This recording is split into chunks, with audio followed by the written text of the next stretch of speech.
Chapter 1. Introduction. In this book, I explain the fundamentals of day trading and how day trading is different from other styles of trading and investing. In the process, I also describe important trading strategies that many traders use each day. This book is deliberately short, so readers will actually finish reading it and not get bored halfway through and put it to one side. We are all distracted by internet diversions, emails, Facebook or Instagram notifications, or the dozens of other apps that we have on our smartphones or tablets. Therefore, this book is concise and it is practical. If you are a beginner trader, this book will equip you with an understanding of where to start, how to start, what to expect from day trading, and how you can develop your own strategy. Simply reading this book will not make you a profitable trader. Profits in trading do not come from reading one or two books, but, as I will explain later, profits can come with practice, the right tools and software, and proper ongoing education. Intermediate traders may benefit from this book's overview of some of the classic strategies that the majority of retail traders use effectively. If you don't consider yourself a novice trader, then you may wish to jump ahead and start reading at Chapter 7 for an overview of the most important day trading strategies. However, I encourage you to skim through the earlier chapters as well. In my opinion, the most important lesson that you can learn from reading this book is that you will not get rich quickly by day trading. Day trading is not similar to gambling or playing the lottery. This is the most important misconception that people have about day trading, and I hope you will come to the same conclusion after reading this book. In fact, statistically speaking, 90% of people who start day trading fail and lose their money. It is easy to be one of those 9 out of 10 people. It is very easy. This brings you to my first rule of day trading. Rule 1: Day trading is not a strategy to get rich quickly. A very common misconception that people have about day trading is that it is easy. You buy stocks, and when they go higher, you sell them for a good profit. It's that easy. Well, if it were that easy, then everyone would be a successful trader. You must remember that day trading is difficult and will not make you rich quickly. If you have this misconception, and if you want to get rich quickly and easily in the stock market, you should stop reading this book right now and spend the savings that you put aside for day trading on a nice family vacation. It would be much more satisfying to spend your money that way, rather than losing it in the stock market. In day trading, you will be competing with the sharpest minds in the world. The market is a massive crowd of traders, with each trader trying to take money from the others by outsmarting them. The main objective of day trading is to take money from other traders while they are trying to take yours. That's why it's such an intellectually intense business. You do not generate money in the stock market. The only reason there is money in the market is that other traders have put it there. The money you desire to win belongs to other traders, and they have no intention of giving it to you. That is why trading is such a hard business. This leads to my second rule of day trading. Rule 2: Day trading is not easy. It is a serious business, and you should treat it as such. You can succeed in day trading only if you handle it as a serious intellectual pursuit. Emotional trading is the number one reason traders fail. You will need to practice self-discipline and defensive money management. Good traders watch their capital as carefully as professional scuba divers watch their supply of air. In day trading, simply being better than average is not good enough. You have to be significantly above the crowd to win in day trading. Unfortunately, day trading often appeals to impulsive people, gamblers, and those who feel that the world owes them a living. You cannot be one of them, and you should not act like they do. You must start developing the discipline of a winner. Winners think, feel, and act differently than losers. You must look within yourself, discard your illusions, and change your old ways of being, thinking, and acting. Change is hard, but if you wish to be a successful trader, you need to work on changing and developing your personality. To succeed, you will need motivation, knowledge, and discipline. So, then, what is day trading? In reality, day trading is a profession, very much like medicine, law and engineering. Day trading requires the right tools and software, education, patience and practice. You will have to dedicate countless hours reading about trading styles, observing how experienced traders are trading, and practicing in simulator accounts to learn how to trade with real money. An average successful day trader can make between $500 and $1,000 every day. That's equal to $10,000 to $20,000 a month, based on about 20 trading days in a month, which equals $120,000 to $240,000 a year. So why would anyone expect a job that pays this well to be easy? Doctors, lawyers, engineers, and many other professionals go through years of school, practice, hard work, and examinations to earn a similar income. So why should day trading be any different? So if it isn't easy and doesn't get people rich quickly, why would you want to day trade? What makes day trading attractive is the lifestyle. You can work from home, work only for a few hours each day, and take days off whenever you wish to. You can spend as much time as you want with your family and friends without requesting vacation time from a boss or manager. You are the boss. Since day trading is a form of self-employment, you are the CEO, and you make the executive decisions for your business. The lifestyle is extremely attractive. And, of course, if you master the profession of day trading, you can potentially make thousands of dollars every day, far more than in most other professions. I personally know some traders who average over $2,000 every day. Some days are lower and some days are higher, but over the long term, they have a profit of over $2,000 every day. No matter where you live and how you live, $2,000 a day is a substantial amount of money and can contribute to a very satisfying lifestyle. If you want to own your own business, day trading is a simple place to start. Take a moment and compare day trading with opening a pizza shop or a restaurant. If you want to open a restaurant, you'll have to spend large amounts of money on rent, equipment, staff hiring and training, insurance and licenses, and you still won't be guaranteed to earn money from your restaurant. Many businesses are like that. Day trading, on the other hand, is very easy to set up and start. You can open a trading account today, at no cost, and then start trading tomorrow. Of course, you should not do that until you educate yourself, but the logistics of commencing day trading are extremely easy compared to many other businesses and professions. Day trading is also an easy business to manage the cash flow of. You can buy a stock, and if things go badly, you can immediately sell it for a loss.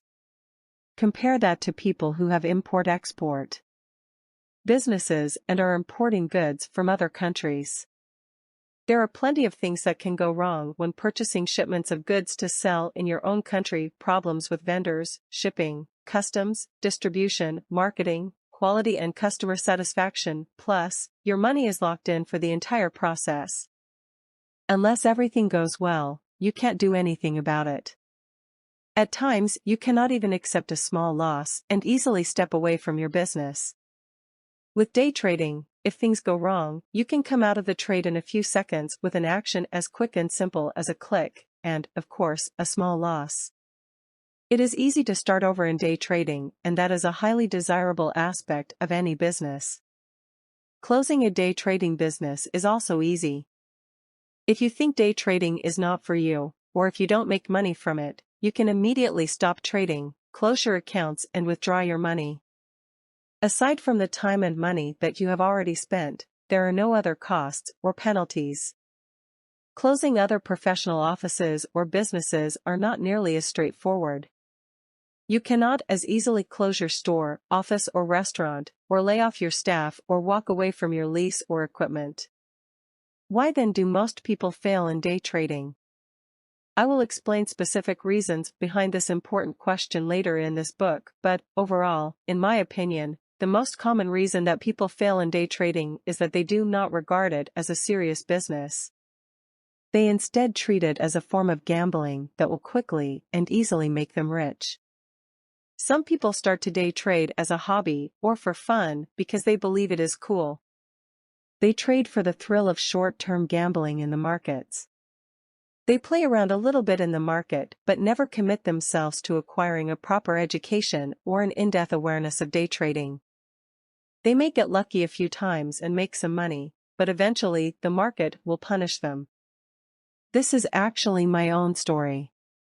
At the beginning of my trading career, a company called Equinox Pharmaceuticals Incorporated, ticker AQXP, announced some positive results for one of its drugs, and its stock jumped from $1 to over $55 in just 2 days. I was a beginner at the time. I purchased 1,000 shares at $4 and sold them at over $10. What looked like a very good thing, however, turned out to be very bad. I had made over $6,000 in a matter of minutes on my first beginner trade, leaving me with the impression that making money in the market was easy. It took me time and several severe losses to get rid of that very mistaken notion. It was pure luck. I honestly had no idea what I was doing. In just a few weeks, I lost that entire $6,000 by making mistakes in other trades. I was lucky because my first stupid trade was my lucky one. For many people, their first mistake is their last trade because they blow up their account and have to desperately close, leave and say goodbye to day trading.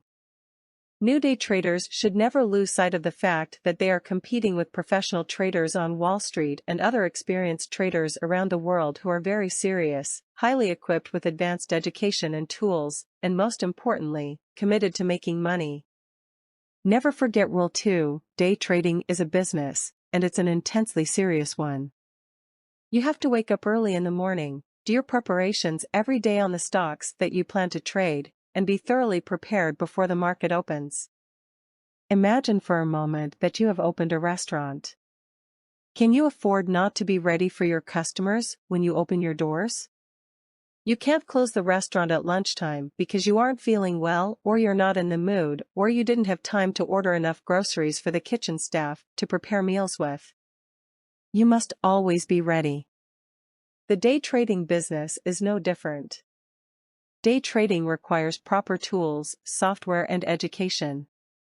As with any business, you must have the right tools to succeed. So what are the basic tools you need for your day trading business? 1. Enough capital, money, to trade with, at least $5,000 if outside of the USA and $25,000 if a resident of the United States. 2. High-speed internet service. 3. The best available broker. 4. A fast order execution platform that supports hotkeys. 5. A scanner for finding the right stocks to trade. 6. A community of traders. Some of these tools must be paid for every month. Just as other businesses have monthly bills for electricity, software, licenses and leases, you have to be able to pay your internet provider's monthly bills, your broker's commissions, scanner costs and trading platform fees.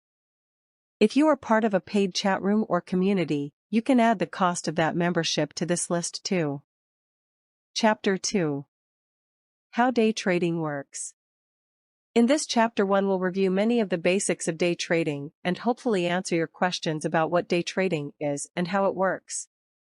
The chapter will also introduce some of the main tools and strategies that you'll come across later in the book. As with any art form, tools are of no value unless you know how to use them. This book will be your guide in learning how to use these tools. Day trading versus swing trading. A compelling question to begin with is, what do you look for as a day trader? The answer is simple.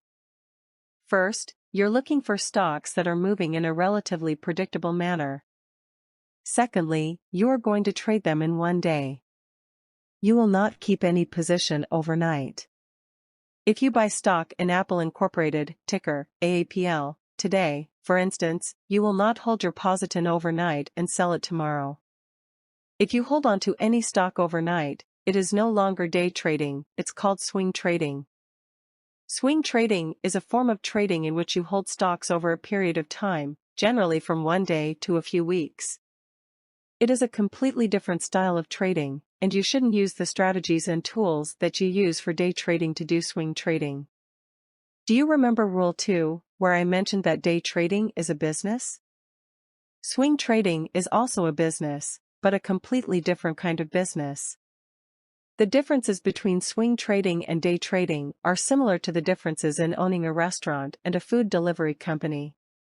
They both involve food, but they are very different. They operate with different time frames, regulations, market segments, and revenue models.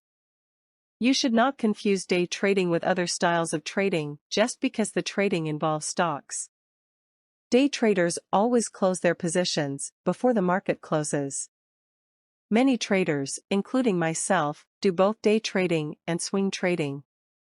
We are aware that we are running two different businesses, and we have gone through separate educational programs for the two kinds of trading. One of the key differences between day trading and swing trading is the approach to stock picking. I do not swing trade and day trade the same stocks. Swing traders usually look for stocks in solid companies that they know won't lose their entire value overnight.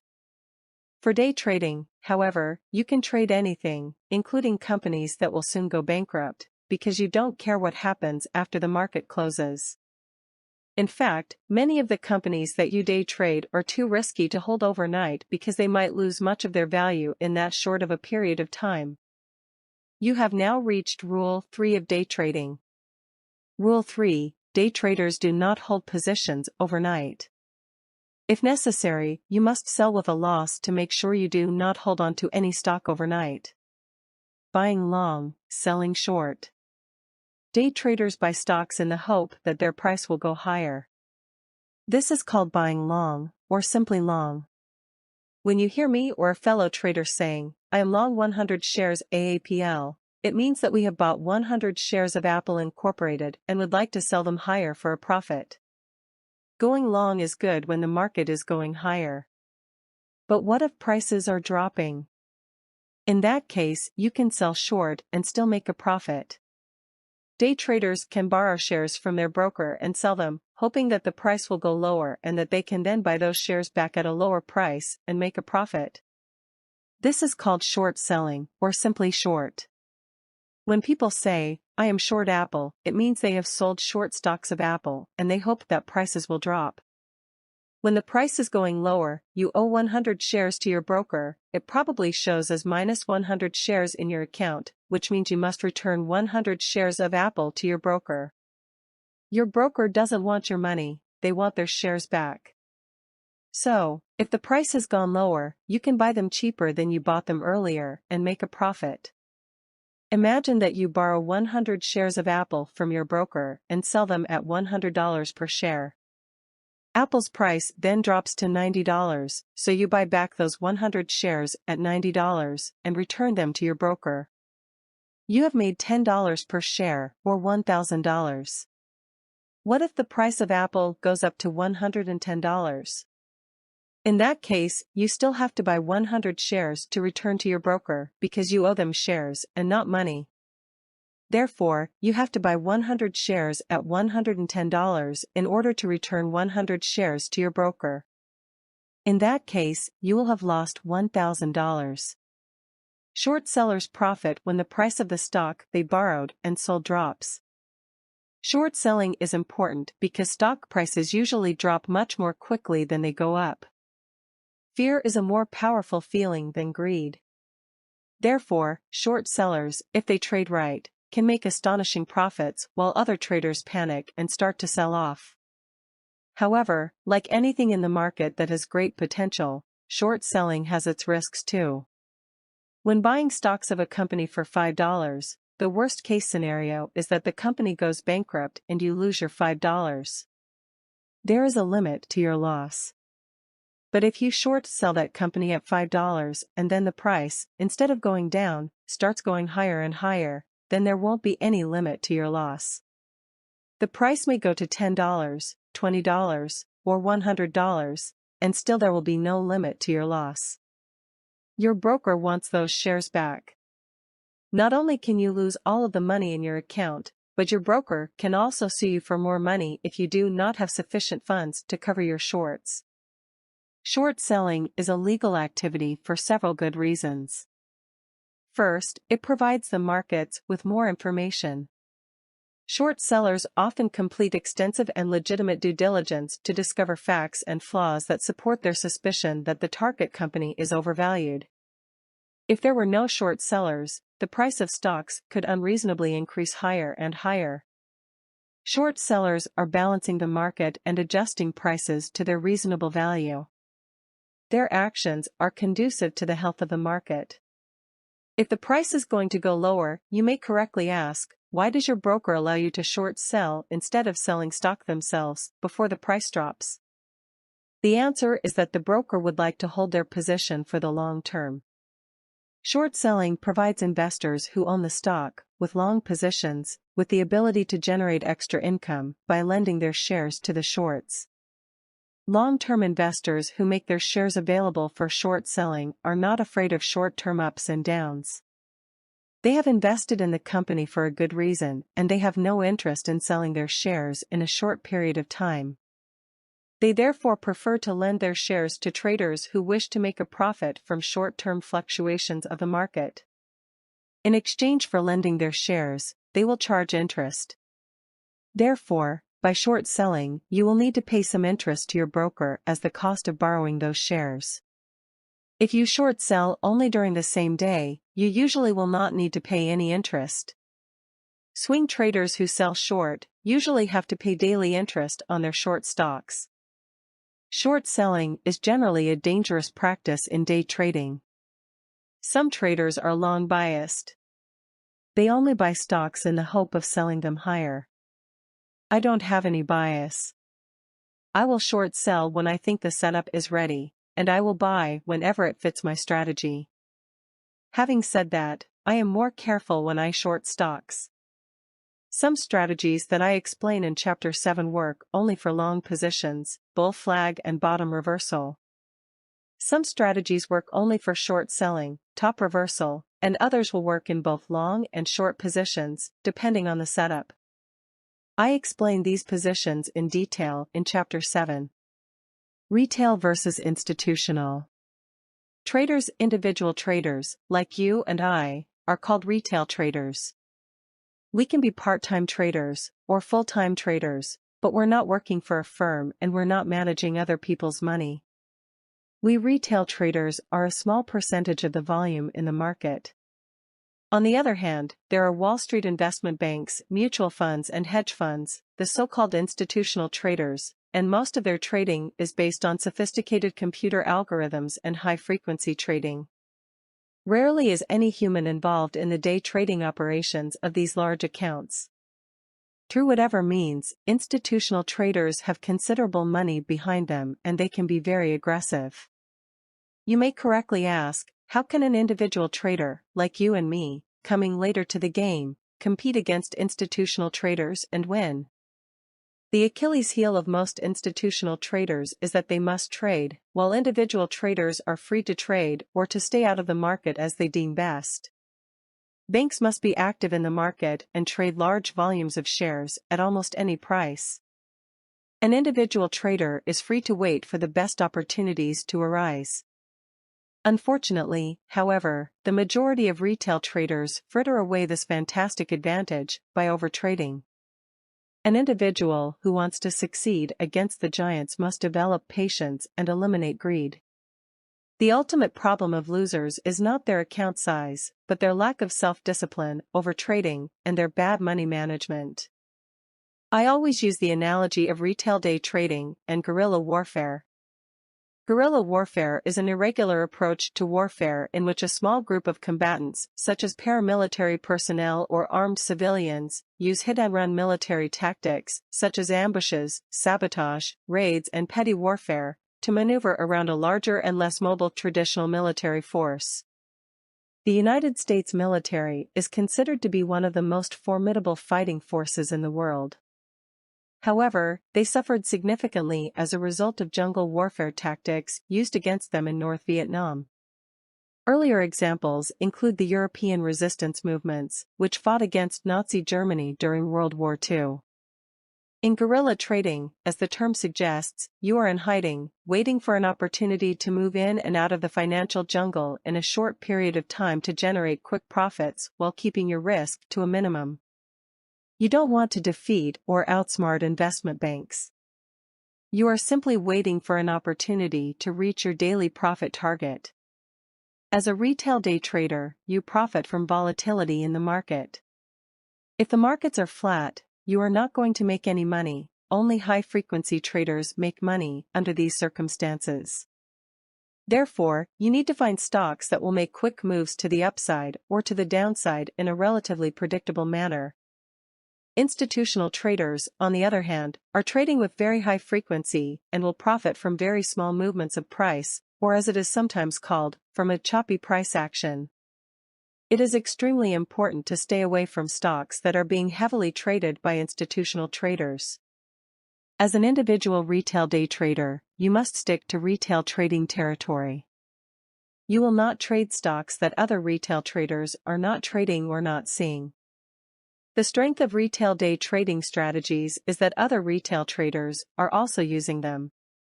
The more traders using these strategies, the better they will work. As more people recognize the line in the sand, more people will be buying at that point. This, of course, means the stock will move up faster. The more buyers, the quicker it will move. This is why many traders are happy to share their day trading strategies. It not only helps other traders to become more profitable, but it also increases the number of traders who are using these strategies. There is no benefit in hiding these methods or keeping them secret. As part of the algorithmic trading by computer systems, the majority of the stocks will trend with the overall market unless they have a reason not to. So, if the market is moving up, the majority of stocks will be moving up. If the overall market is going down, the prices of the majority of stocks will also go down. But, remember, there will be a handful of stocks that will buck the trend of the market because they have a catalyst. I call these stocks alpha predators. I will explain them in Chapter 4 and describe how to find them. This is what retail traders are looking for, that small handful of stocks that are going to be running when the markets are tanking, or tanking when the markets are running. If the market is running, and these stocks are running too, that's fine. You just want to make sure you are trading stocks that are moving because they have a fundamental reason to move and are not just moving with the overall market conditions. You may ask, what is the fundamental catalyst for stocks that make them suitable for day trading? Here are some examples. Earnings reports. Earnings warnings/pre-announcements. Earnings surprises. FDA approval/disapproval. Mergers/acquisitions, alliances/partnerships/major product releases. Major contract wins/losses. Restructuring/layoffs/management changes. Stock splits/buybacks/debt offerings. When I do reversal trades, Chapter 7, my favorite reversal trades are on stocks that are selling off because there has been some bad news regarding that company. If there is a quick sell-off because of bad news, many people will notice and start monitoring the stock for what is called a bottom reversal. If stocks are trending down with the overall market, such as oil was some time ago, you cannot do a good reversal trade. Their value pops up by 10 cents, and you think it's a reversal, but then they are sold off for another 50 cents. They're selling off because they're trending with both the overall market and their sector. Oil was a weak sector for a while, and the majority of the oil and energy stocks were selling off. When a sector is weak, that is not a good time for making a reversal trade. That's where I have to differentiate. So here's the fourth rule of day trading. Rule 4, always ask, is this stock moving because the overall market is moving, or is it moving because it has a unique catalyst? That's when you have to do a little bit of research. As you become more experienced as a trader, you will be able to differentiate between catalyst-based price action and general market trending. As discussed, as a retail trader, you must be careful that you are not on the wrong side of the trade against institutional traders. But how do you stay out of their way? Instead of trying to find institutional traders, you find out where the retail traders are hanging out on that day, and then you trade with them. Think about a schoolyard for a moment. You don't want to be off in the sandbox doing your own thing, trading a stock that no one is paying attention to. You're in the wrong place. Focus where everyone else is focused. Focus on the stock that is moving every single day and receiving literally a ton of action. That is what day traders will be looking at. Can you day trade stock like Apple or Priceline or Coca-Cola or IBM? Of course you can, but these are slow-moving stocks that are dominated by institutional traders and algorithmic traders, and in general terms they are going to be very hard to day trade. Think of it as the equivalent of hanging out in that isolated sandbox instead of hanging out with your peers in the playground where the cool cats are. How do you determine what retail traders are focused on and your place in that playground? There are a couple of ways to find your best place. One is by watching day trading stock scanners. I explain later in chapters 4 and 7 about how I set up my scanner. The stocks that are gapping significantly up or down are going to be the stocks that retail traders are watching. Secondly, it's good to be in touch with social media and a community of traders. StockTwits and Twitter are usually good places to learn what is trending. If you follow a handful of traders, then you'll be able to see for yourself what everyone is talking about. There is a huge advantage to being in a community of traders, such as a chat room, and there are many chat rooms on the internet. As the reader of this book, you are welcome to join our private Vancouver Traders chat room, www.vancouver-traders.com. We have hundreds of traders, and we are talking about what is hot today. If you're trading completely on your own, you're off in the corner of that proverbial playground. You're not in touch with what other traders are doing, and inevitably you will make it really hard on yourself because you will not know where the activity is. I have tried blocking out social media and trading in a bubble, basically doing my own thing, and it did not work. Draw on the laws of high school survival to guide you. A little more about what I do. As a day trader, I don't trade based on the company's fundamentals such as product, earnings per share growth, and financial statements. I'm not a value investor, and I'm not a long-term investor.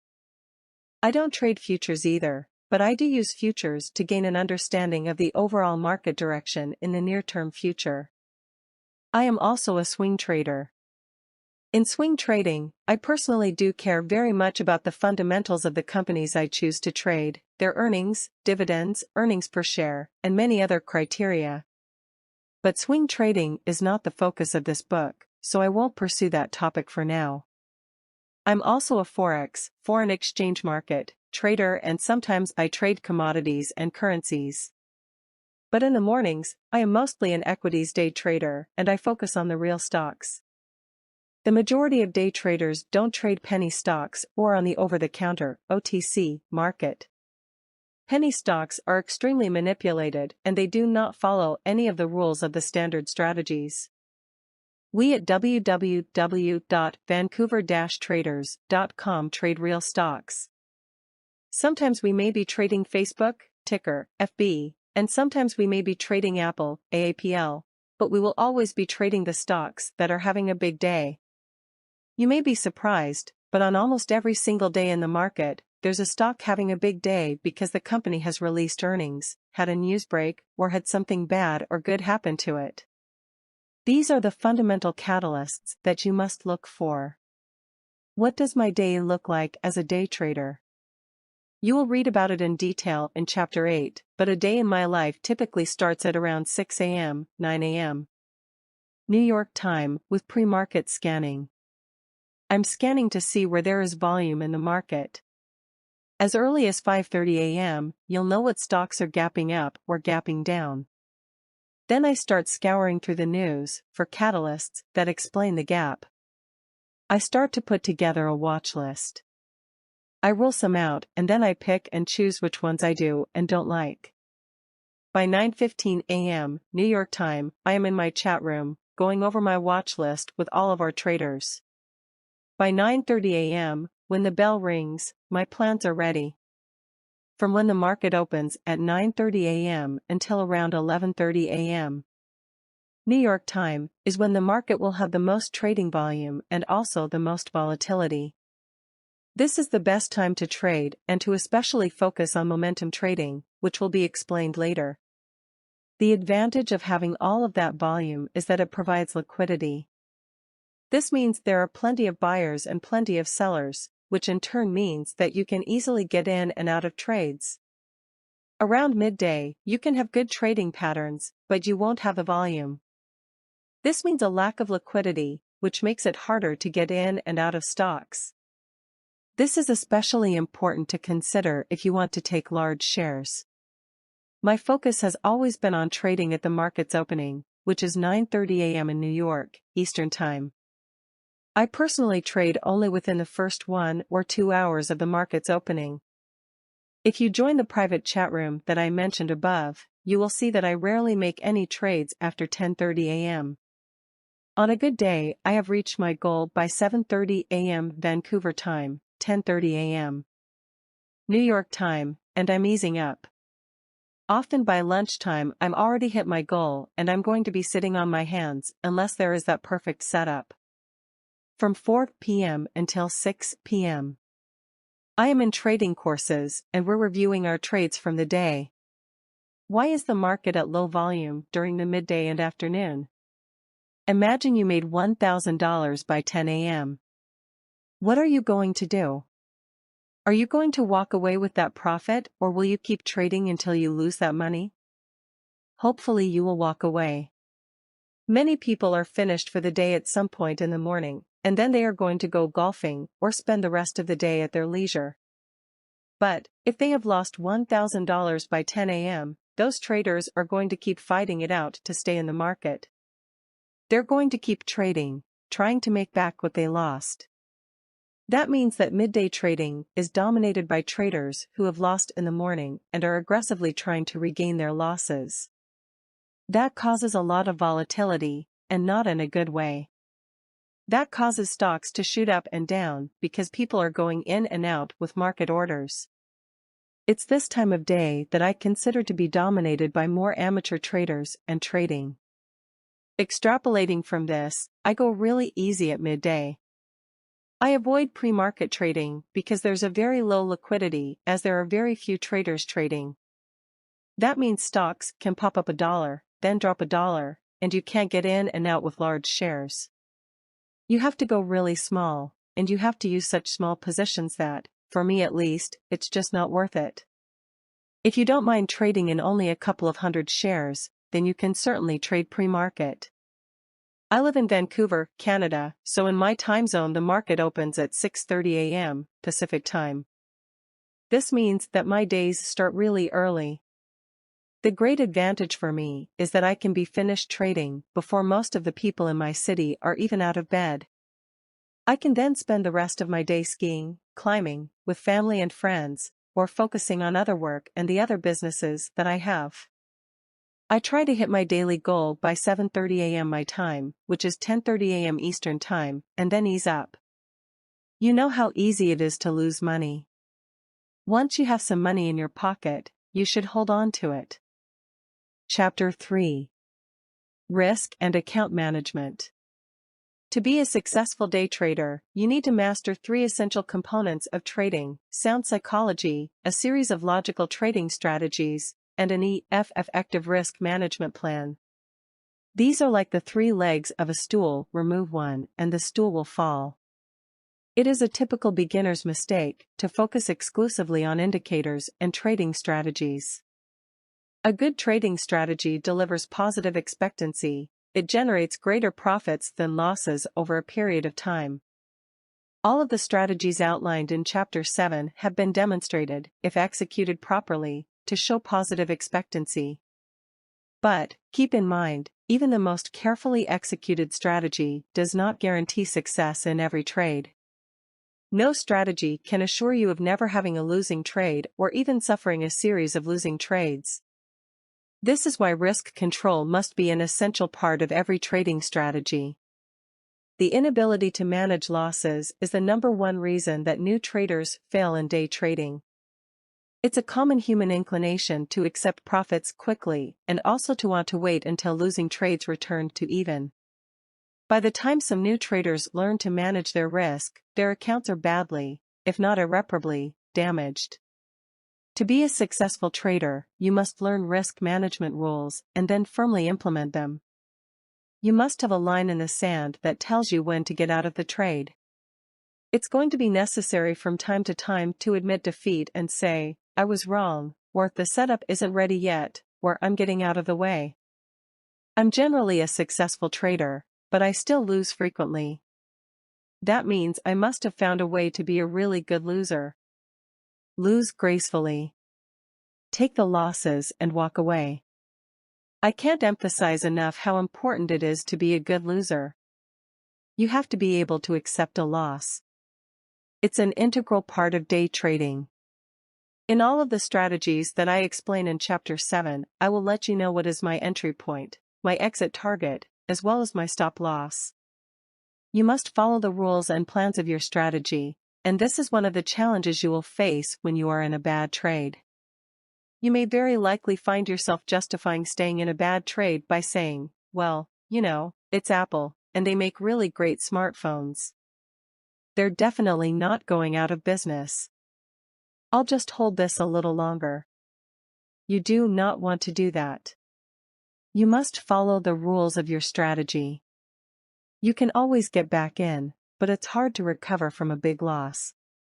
You may think, I don't want to take a $50 loss. Well, you definitely don't want to take a subsequent $200 loss. And if you ended up taking an $800 loss, it would be really hard to recover from that. Take the quick losses, get out, and come back when the timing is better.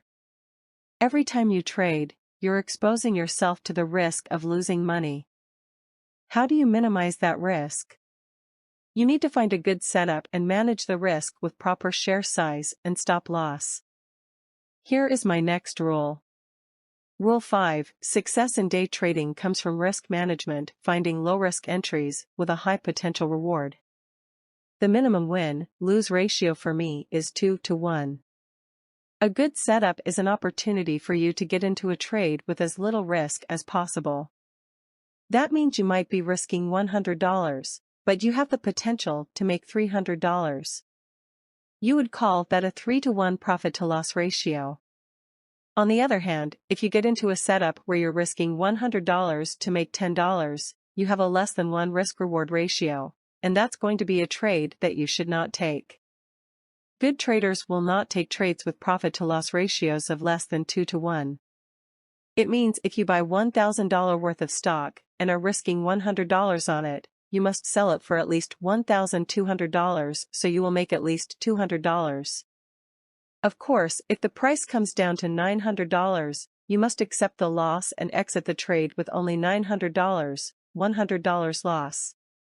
If you cannot find a setup with a good profit-to-loss ratio, then you should move on and keep looking for another trade. As a trader, you are always looking for opportunities to get low-risk entries with big win potential. Being able to identify setups that have big win potential is also part of the learning process. As a beginner trader, you may not be able to differentiate between a range of setups. It may be difficult for you to recognize what is a home run bull flag and what will end up being a false breakout. That's something that comes with both experience and training. We will cover this in more depth in the coming chapters. You can learn from videos on YouTube and Google. You can also join our private chat room, free to you, in www.vancouvertraders.com, where I explain my trades in real time while I am trading them. You will be able to observe me and my monitor and my trading platform. Using a 2-to-1 win-lose ratio, I can be wrong 40% of the time and still make money. Again, your job as a day trader is managing risk, it is not buying and selling stocks. Your broker is buying and selling stocks for you in the market. Your job is to manage your risk and account. Whenever you click buy in your trading platform, you expose your money to a risk. How do you manage that? You essentially have 3 steps in managing risk. You need to ask yourself: 1. Am I trading the right stock? Chapter 4 focuses on finding the right stocks for day trading. I will explain in detail how to find stocks that are suitable for day trading and what criteria you should look for in them. You must avoid stocks that, 1. Are heavily traded by computers and institutional traders, 2. Have small relative trading volume, 3. Are penny stocks that are highly manipulated, and 4. Don't have any reason to move, no fundamental catalysts. I will explain these in more detail in Chapter 4. Do remember that risk management starts from choosing the right type of stock to trade. You can have the best platform and tools and be a master of strategies, but if you are trading the wrong stock, you will definitely lose money. 2. What share size should I take? 1 share, 10 shares, or 100 shares? What about 1,000 shares? This depends on your account size and your daily target.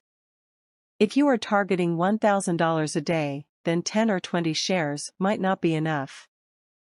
You either have to take more shares or increase your account size. If you don't have enough money to trade for a $1,000 daily target, you should lower your daily goal. I am holding around $25,000 in my trading account and I usually choose 800 shares to trade. My daily goal is $500 or $120,000 per year. That is sufficient for my lifestyle. What is your trading goal? 3. What is my stop loss? The absolute maximum a trader should risk on any trade is 2% of his or her account equity.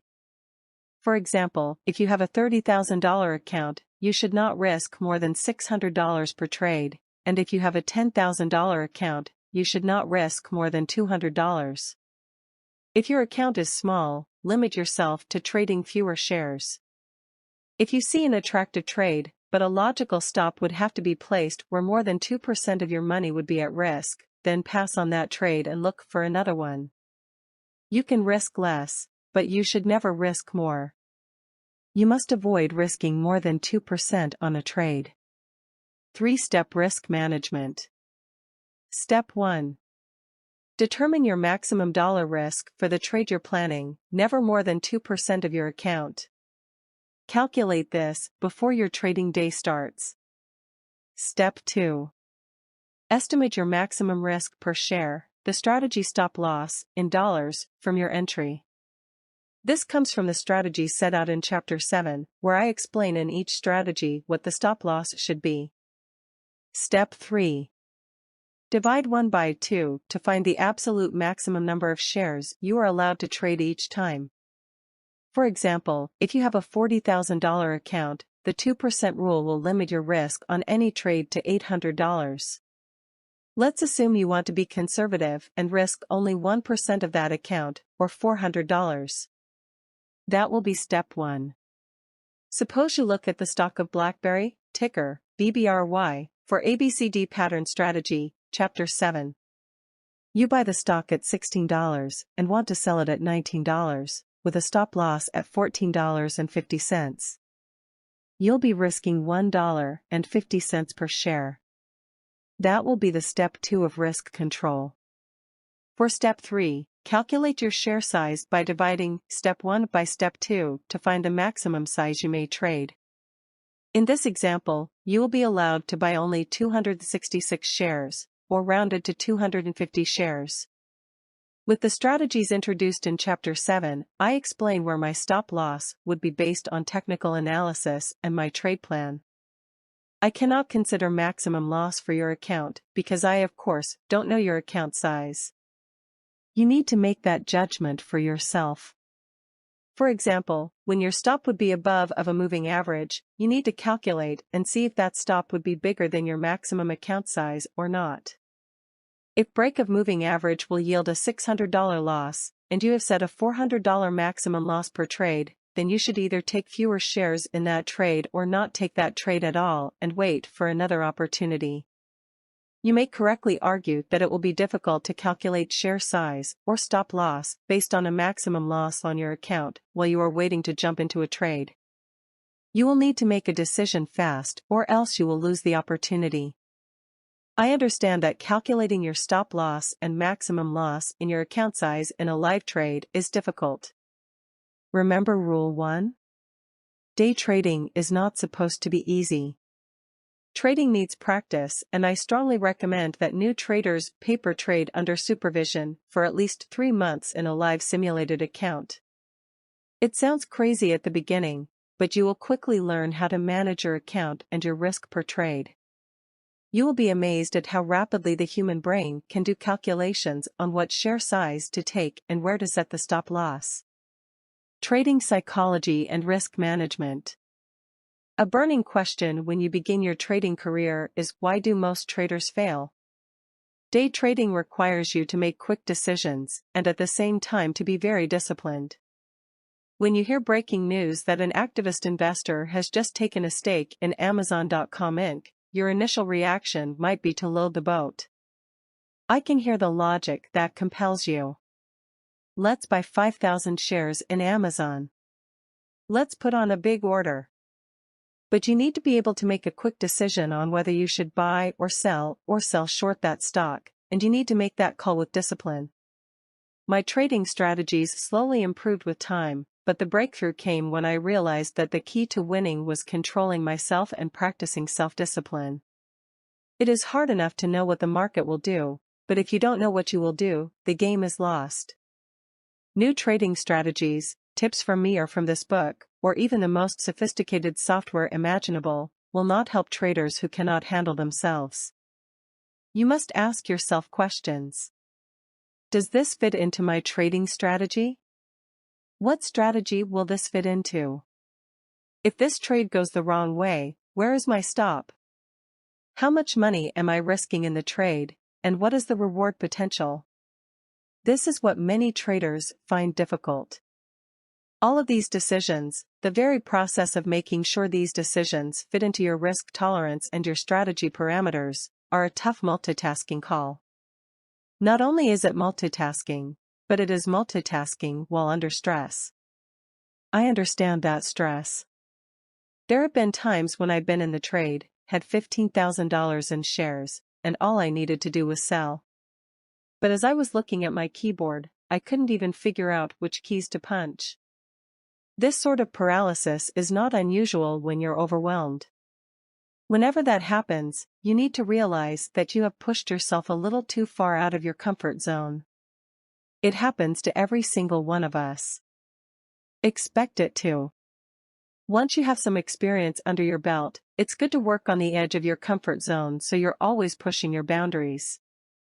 However, if you find yourself too far outside of your comfort zone and outside of your risk tolerance, you can end up making some significant and costly mistakes. I encourage you to foster a state of self-awareness within yourself. Dial in. Are you focused? Are you calm? Are you making good decisions? Be in touch with the results of your decisions and constantly be reviewing your performance. Are you trading profitably? Have you had 5 winners in a row, or have you had 5 losses in a row? If you are on a losing streak, will you be in touch with your own emotions and maintain your composure, or will you let your judgment? I cannot overstate how critical that skill will be. Consider skill and discipline to be your trading muscles. Muscles require exercise to grow, and, once you've grown them, they need to be exercised or you will lose them. That's what I experience every day, continually exercising my ability to practice self-control and discipline. Some of these skills, however, are comparable to learning to ride a bicycle. Once you've learned it, riding a bike is a skill that can't be taken away. Once you've learned it, the skill of identifying a good stock chart isn't going to go away. But remember, discipline is something you will need to constantly work at to be a successful trader. You've entered a profession in which you will always be learning. That's great. In fact, it's better than great, it's stimulating. But it's important to remember that if you start to get overconfident and think you've outsmarted the market on trading wisdom, or that you don't need to learn anymore, you'll often get a quick reminder from that market. You'll lose money, and you will see that the market is correcting you. I will reiterate, being able to make quick decisions and being able to make and then follow your trading rules are critical for success in the market. As you continue through this book, you are going to read much about risk management. Everything that traders do comes back to risk management because ultimately it is the most important concept for a trader to understand. All day long, you are managing risk. Related to this is the ability to manage risk so that you will make good decisions even in the heat of the moment. That's the next rule of day trading. Rule 6. Your broker will buy and sell stocks for you. Your only job as a day trader is to manage risk. You cannot be a successful day trader without excellent risk management skills, even if you are the master of many effective strategies. As mentioned before, traders are in the business of trading. You need to define your risk as a business person, the maximum amount of money you'll risk on any single trade. Unfortunately, there is no standard dollar amount that I can suggest. As explained earlier, an acceptable risk depends on the size of your trading account as well as on your trading method, personality and risk tolerance. But remember the 2% rule explained above. It is worth repeating. The absolute maximum traders may risk on any trade is 2% of their account equity. For example, if you have a $30,000 account, you may not risk more than $600 per trade. And if you have a $10,000 account, you may not risk more than $200. If your account is small, limit yourself to trading fewer shares. If you see an attractive trade, but a logical stop would have to be placed where more than 2% of your equity would be at risk, pass on that trade and look for another trade. You may risk less, but you may never risk more. You must avoid risking more than 2% on a trade. Chapter 4. How to find stocks for trades. Your next challenge as a new trader is how to find actual trades. You may understand how day trading works, but when it comes to actually finding setups in real time, it can be difficult. I certainly experienced this as a new trader. I was often able to see setups in hindsight when I looked back on charts during the day, but finding them while the day was unfolding was very difficult. Alpha predators. You must remember that retail trading does not work on all stocks. It only works on the stocks that have high relative volume. Some stocks like Apple Incorporated, ticker AAPL, will on average trade millions and millions of shares each day, while other stocks on average might trade only 500,000 shares a day. Does this mean you should trade AAPL only? No. High volume will be relative from one stock to another. You don't just look for high total volume. There are some stocks that on average will trade with much volume. You need to look for what's above average for that specific stock. 30 million shares of AAPL traded in one day might very well not be higher than usual. Do not trade AAPL unless it has a very unusual trading volume. If trading volume is not higher than normal, it means that the trading is being dominated by institutional traders and high-frequency trading computers. Stay away from it. Take a look at the AAPL daily chart for the summer of 2016. As you can see, there were only 2 days that had high relative activity. They're marked with arrows on the chart. Interestingly enough, when you take a close look at the chart, you realize that on those days, the stock gapped up or down. I marked those price gaps in the chart. If you wanted to trade AAPL, you should have traded it only on those days. The other days were comprised of just normal, high-frequency, algorithmic trading. Retail traders should stay away from stocks that are trading normally. The most important characteristics of high relative volume stocks is that these stocks trade independent of what their sector and overall market are doing. When the market is weak, it means that the majority of stocks are selling off.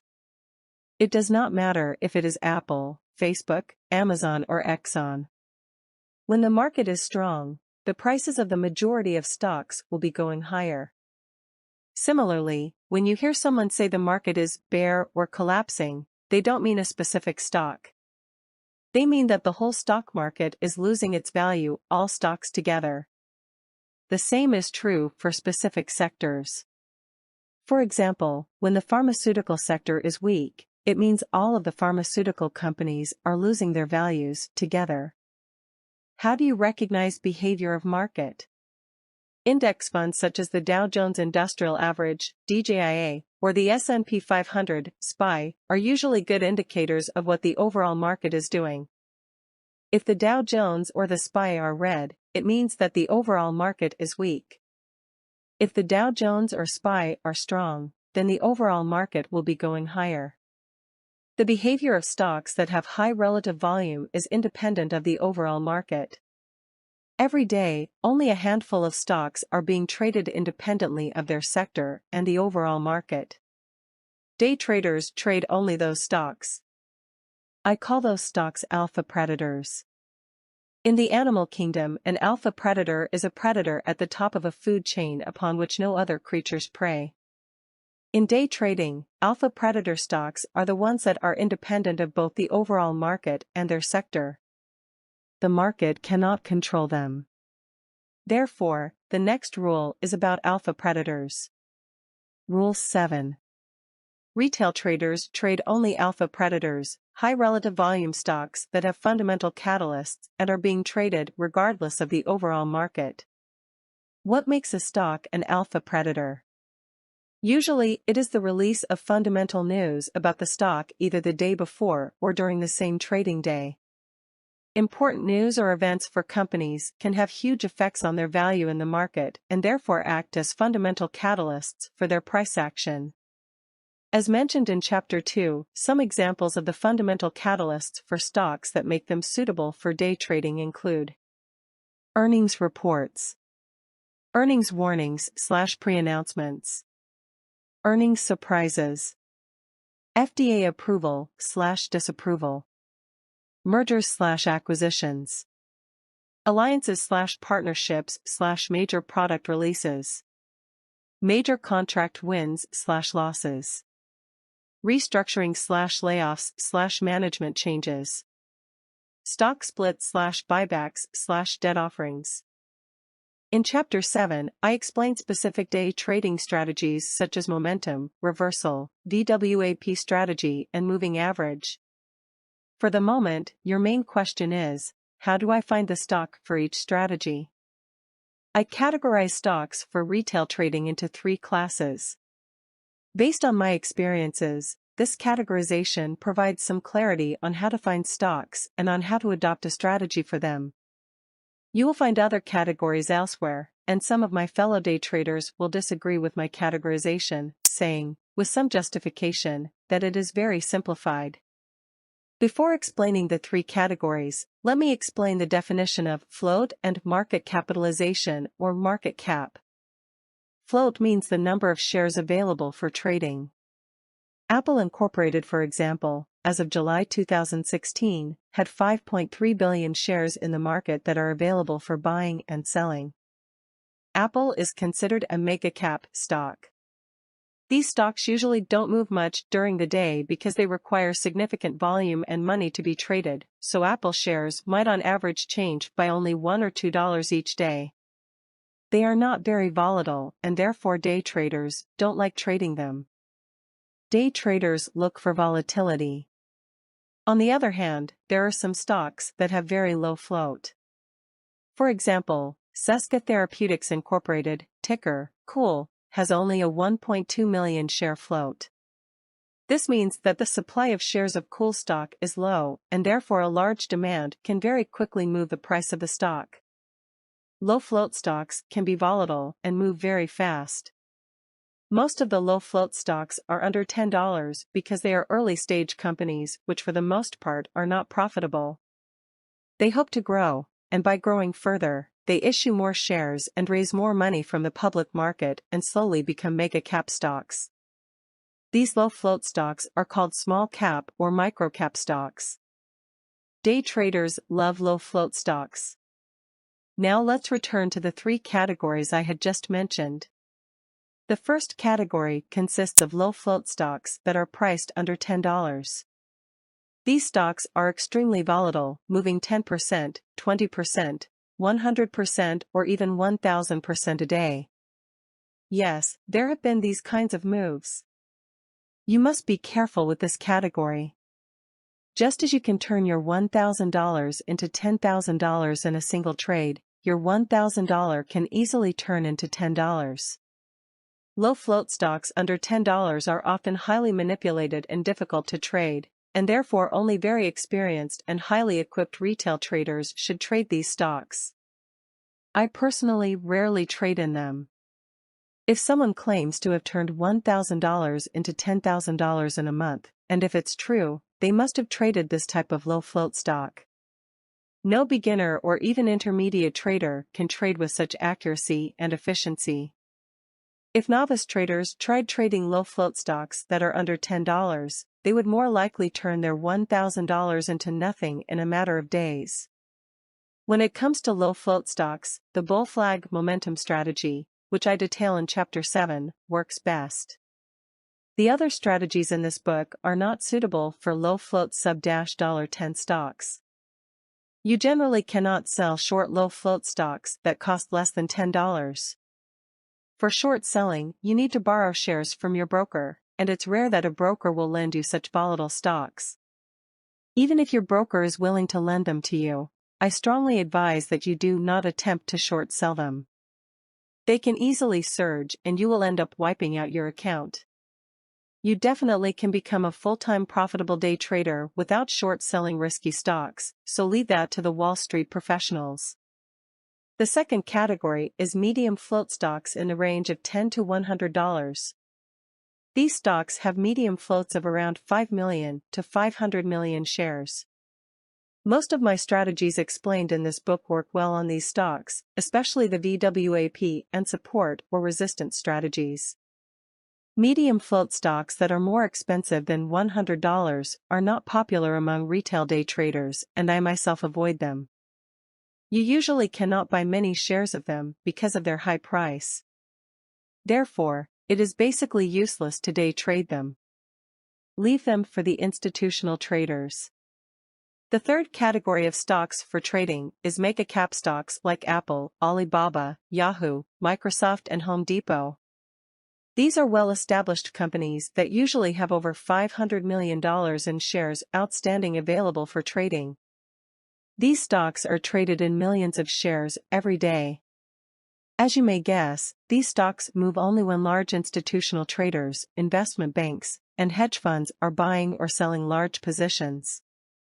Retail traders like us, who typically trade 100 to 1,000 shares, usually cannot move the price of these stocks.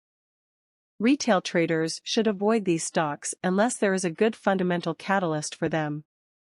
From the strategies set forth in Chapter 7, reversals and moving average strategies usually work well on these stocks. Do not forget though, unless there is a fundamental catalyst, these stocks are being heavily traded by computers and high-frequency traders and are not suitable for retail day trading. Finding trades. Trades can be found in two ways. 1. Pre-market morning watch list. 2. Real-time intraday scans. Let me explain how each day I find alpha predators for trading. I use my scanner every morning and program it to find stocks suitable for my day trading based on the following criteria. 1. Stocks that in the pre-market gapped up or down at least $1. 2. Stocks that have traded at least 50,000 shares in the pre-market. 3. Stocks that have an average daily volume of over 1 million shares. 4. Stocks that have average true range of over 50 cents. 5. There is a fundamental catalyst for the stock. Why these criteria? When there are some fundamental catalysts, there will be unusual pre-market activity. Stocks gap up or down before the market opens with a significant number of shares being traded, such as 50,000 shares. I look for highly traded stocks so that buying and selling 1,000 shares won't be a problem. That is why I am looking at stocks with an average daily volume of over 1 million shares. I also am looking for stocks that usually move in a good range for trading. That is why I look at average true range, ATR. ATR means how large of a range a stock has on average every day. If ATR is $1, then you can expect the stock to move around $1 daily. That is a good number. If you have 1,000 shares, you may profit $1,000 from the trade. But if ATR is only 10 cents, then the trading range is not attractive for me. As you can see, I have highlighted the gap percent and float columns on my watch list. From over 4,000 stocks, I now have only 9 candidates. I will go over each of them before the market opens at 9:30 a.m. I will check the news on each of them to learn why they gapped up or down. Is there a fundamental catalyst for that stock? Has there been any news coverage or extreme events for the company? From these 9, I usually select 3 or 4 stocks to watch closely. You cannot watch 9 stocks, and regardless, there are usually no more than 2 or 3 good candidates. I watch them closely on my screen, looking for potential setups. I plan my trades before the market opens, and then wait for the market bell. I then trade my plan. Real-time intraday scans. For some strategies, you cannot find stocks in the pre-market. The momentum, top, and bottom reversal strategies explained in Chapter 7 are the types of strategies applicable for when a setup suitable for trading happens, and that is usually during trading hours. It is hard to find these stocks during a pre-market scan watch list. For these strategies, I have specific scanners that look for these stocks, and I will explain these scanners in detail in Chapter 7. Real-time volume radar. During the day, there may be some alpha predators in the market that I did not catch in my morning watch list. Therefore, I have a scanner on my Trade Ideas software, see Chapter 5, that is set to find real-time stocks for me that. My intraday volume radar scanner looking for real-time alpha predators. 1. Have gapped up or down at least $1. 2. Have ATR of more than 50 cents. 3. Have average relative volume of at least 1.5. 4. Have average daily trading volume of at least 500,000 shares. These are my requirements for an alpha predator. Having ATR of more than 50 cents is important because you want stock to move during the day so you can make profit out of its volatility. There is no point in trading a stock that is moving only 5 cents on average in a day. I will also take a look at the sector of stocks. If I have a few stocks in one sector, there is a good chance that these stocks are not alpha predators. They have high relative volume because their sector is under heavy trading by institutional traders. It is important to know that stocks usually trade with their sector. For example, when oil stocks are selling off, almost all of the oil companies sell off. Therefore, it is important to recognize your real alpha predators from the herd. Real-time bull flag momentum scanner. For the momentum strategy, as I explained above, you need to find low-float stocks that are moving. You cannot find these stocks unless you are using a good scanner. I am using the Trade Ideas scanner. www.trade-ideas.com. My intraday real-time bull flag momentum scanner. In the screenshot above, you can see how I am scanning real-time for my momentum strategy. During the day, the scanner is finding stocks that have high relative volume, low float, and high activity. I then check them in my trading platform and decide, based on my momentum strategy set out in Chapter 7, if I want to trade them. Real-time reversal scanners top and bottom reversal strategy is another type of strategy that you cannot find stocks for in the pre-market. You must have an intraday real-time scanner. Here is an image of a top and bottom reversal scan, my intraday real-time reversal scanner. As you can see, I am scanning the market real-time to find stocks that are selling off or surging up so I can trade my reversal strategies. You can read more about these strategies in Chapter 7. I won't go into the details here about how to make these scans, but I will explain in Chapter 7 under each strategy the specifics of what to look for in stocks in each category. If you develop new strategies for yourself, you can define new scanners for yourself.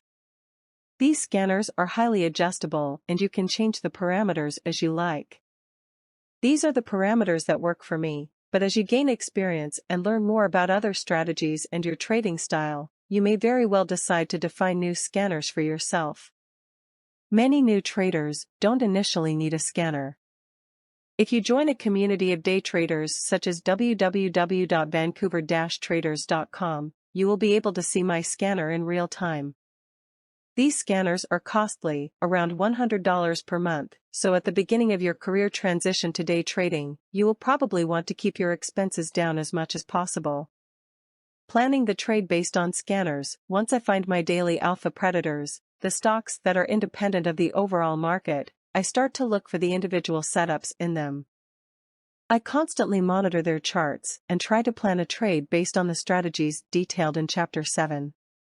I usually select 3 alpha predators and watch them separately on my 3 monitors. When I see a potential strategy, I plan my trade. This is a fast decision-making process. Sometimes you have to plan a trade in a few minutes, and at other times, in just a few seconds. This is why you need months of training in simulator accounts to well understand the decision-making process. I focus considerably on quality versus quantity. There are millions of traders out there, and there are no doubt millions of strategies out there as well. I had to find the strategy that worked best for me, my personality, and my account size. I found a strategy that works really well for my students as well as for my own personal trading. This strategy involves taking only the best setups and waiting on the sidelines until I see something worth trading. Day trading can be a boring profession. Most of the time you are just sitting and watching your list. In fact, if day trading is not boring for you, then you are probably overtrading. If you require a reminder of the importance of patience in trading, here it is. There are plenty of traders out there who are making the error of overtrading. Overtrading can mean trading 20, 30, 40, or even 60 times a day. If you do that, your broker will love you. You'll be commissioning them to do all of those trades, so you are going to lose both money and commissions. Many brokers charge $4.95 for each trade, so for 40 trades, you will end up paying $200 per day to your broker. That is a lot. Remember, your goal is to trade well, not to trade often. Another problem with overtrading is risk. While you're in a trade, you're exposed to risk, and that's a place you don't want to be unless you have proven that there is a setup in the strategy worth trading. Here is my next golden rule. Rule 8. Experienced traders are like guerrilla soldiers. They jump out at just the right time, take their profit, and get out. The stock market is controlled by machines and highly sophisticated algorithms, and, as a result, there is considerable high-frequency trading. High-frequency trading creates significant noise in the price action and is specifically designed to shake out retail traders like you and me. You must be smart. Don't expose yourself to them. Profitable traders usually make only 2 or 3 trades each day. They then cash out and enjoy the rest of their day.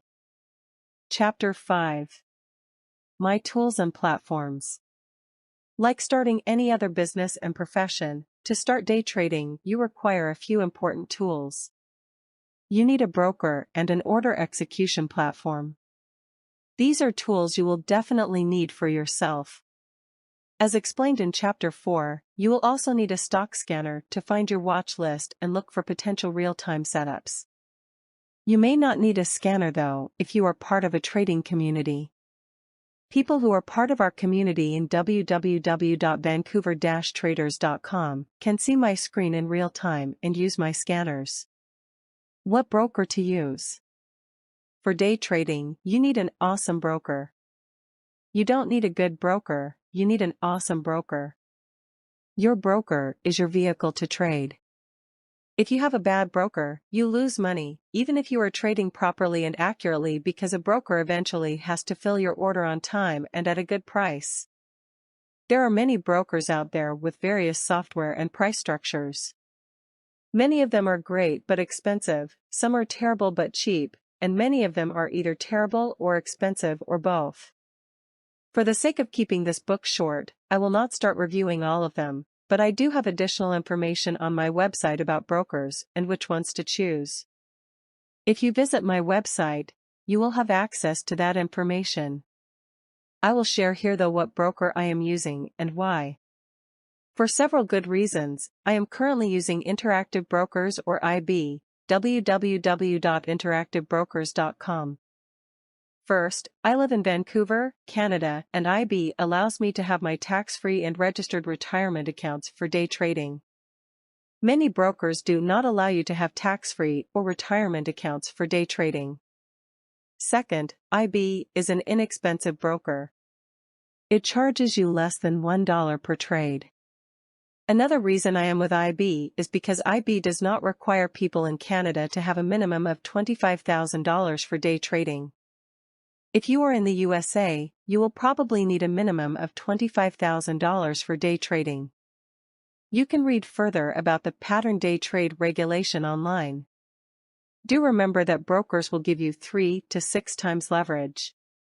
If you put in $30,000, you're going to have $120,000 in buying power, a leverage of 4:1 in this case. That leverage is called the margin, and you're allowed to trade on margin, but you need to be responsible about it. It is easy to buy on margin, but it is also very easy to lose on margin. If you lose on margin, your broker takes the loss from your main money account. Therefore, margin is a double-edged sword. It provides you an opportunity to buy more, but it also exposes you to more risk. There is nothing wrong with buying in margin, but you do have to be responsible. Margin is like a mortgage for your house. You borrow a significant amount of money and buy a residence. Banks will give you a mortgage, but they won't take any responsibility or risk on it. For example, imagine that you put $100,000 down and borrowed $900,000 on a mortgage, 10:1 leverage, from your bank to buy a $1 million house. If the price of your house goes up to $1,200,000, you still owe the bank the original $900,000 plus their interest.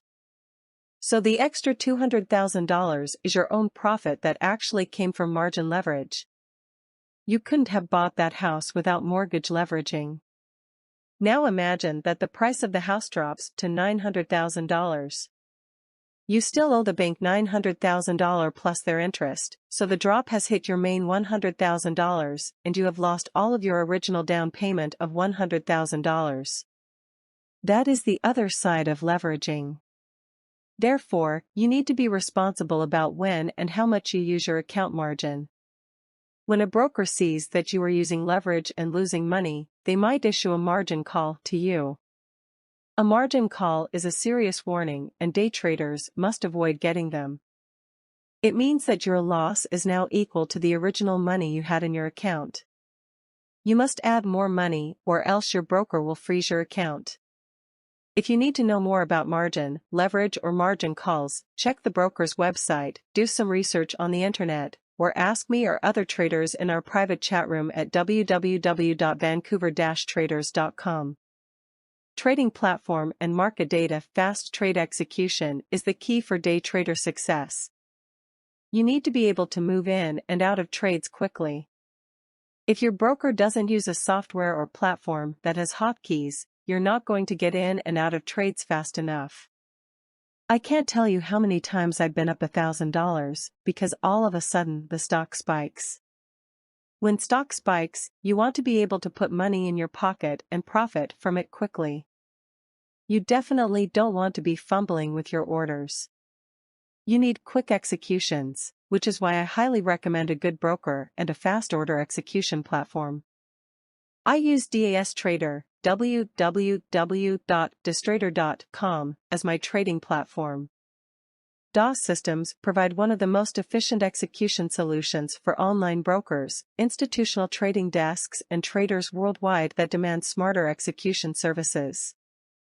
On a literally 24/7 basis, I have found their support team incredibly helpful and competent. DAS servers are co-located with NASDAQ data centers. You cannot be any closer to the market for trading than this. DAS Trader is not a broker, but you can link your trading account to its platform for fast order execution. Some brokers will offer you the DAS platform when you open an account, but IB has its own platform that I do not recommend. I have a subscription to DAS and they have linked my IB account to the DAS platform. Watch list and scanner. I talk to new traders almost every single day. I talk to hundreds of traders every month. One of the common themes among new traders is not knowing what to trade. Thousands of stocks are moving in the market every single day, but finding a setup that is both consistent and a good fit is really hard. I use Trade Ideas software, www.trade-ideas.com, for scanning the market and finding good trades. I explained my scanners and watch list building in Chapter 4, and I will explain in detail later in this book what I am looking for with my scanner as well as my trading strategies. You will also see some pictures of my scanner in the sections that follow. If you join our free private chat room, you will see my scanner online in real time and will be able to observe how I use it. Community of traders. Trading alone is very difficult and can be emotionally overwhelming. It is beneficial to join a community of traders and ask them questions, talk to them if needed, learn new methods and strategies, get some hints and alerts about the stock market, and also make your own contributions. I personally trade in a private chat room with some of my friends and family. We can talk to each other and everyone can view my live screen and platform and watch how I am trading. It is a fun, interactive environment, and we all learn from each other. I frequently answer questions from other traders, and if there is anything I'm not sure of, I will ask other traders. There are some experienced traders in our chat room that I learn much from, and we tip each other off about potential good trades and setups. We would like to grow our chat room slightly, and therefore everyone who is reading this book is welcome to join with us. It is free, of course, and you will benefit from both watching me trade and hearing my responses to questions people have, including your own questions. If you join me, you will see that quite often I lose money. It is always a good feeling to see that losing money is not just limited to yourself, but that everyone, including experienced traders, have to take some losses. It is part of the process. There are many chat rooms that you can join on the internet. Some of them are free, but most of them require payment. You can join our chat room, of course for free, and see my screen in real time while I am trading and explaining my strategy. You can take trades with me, or just watch and listen. You can also take your own trades and still be part of my community. If you are interested in watching me or talking to me, check out our private chat room at www.vancouver-traders.com.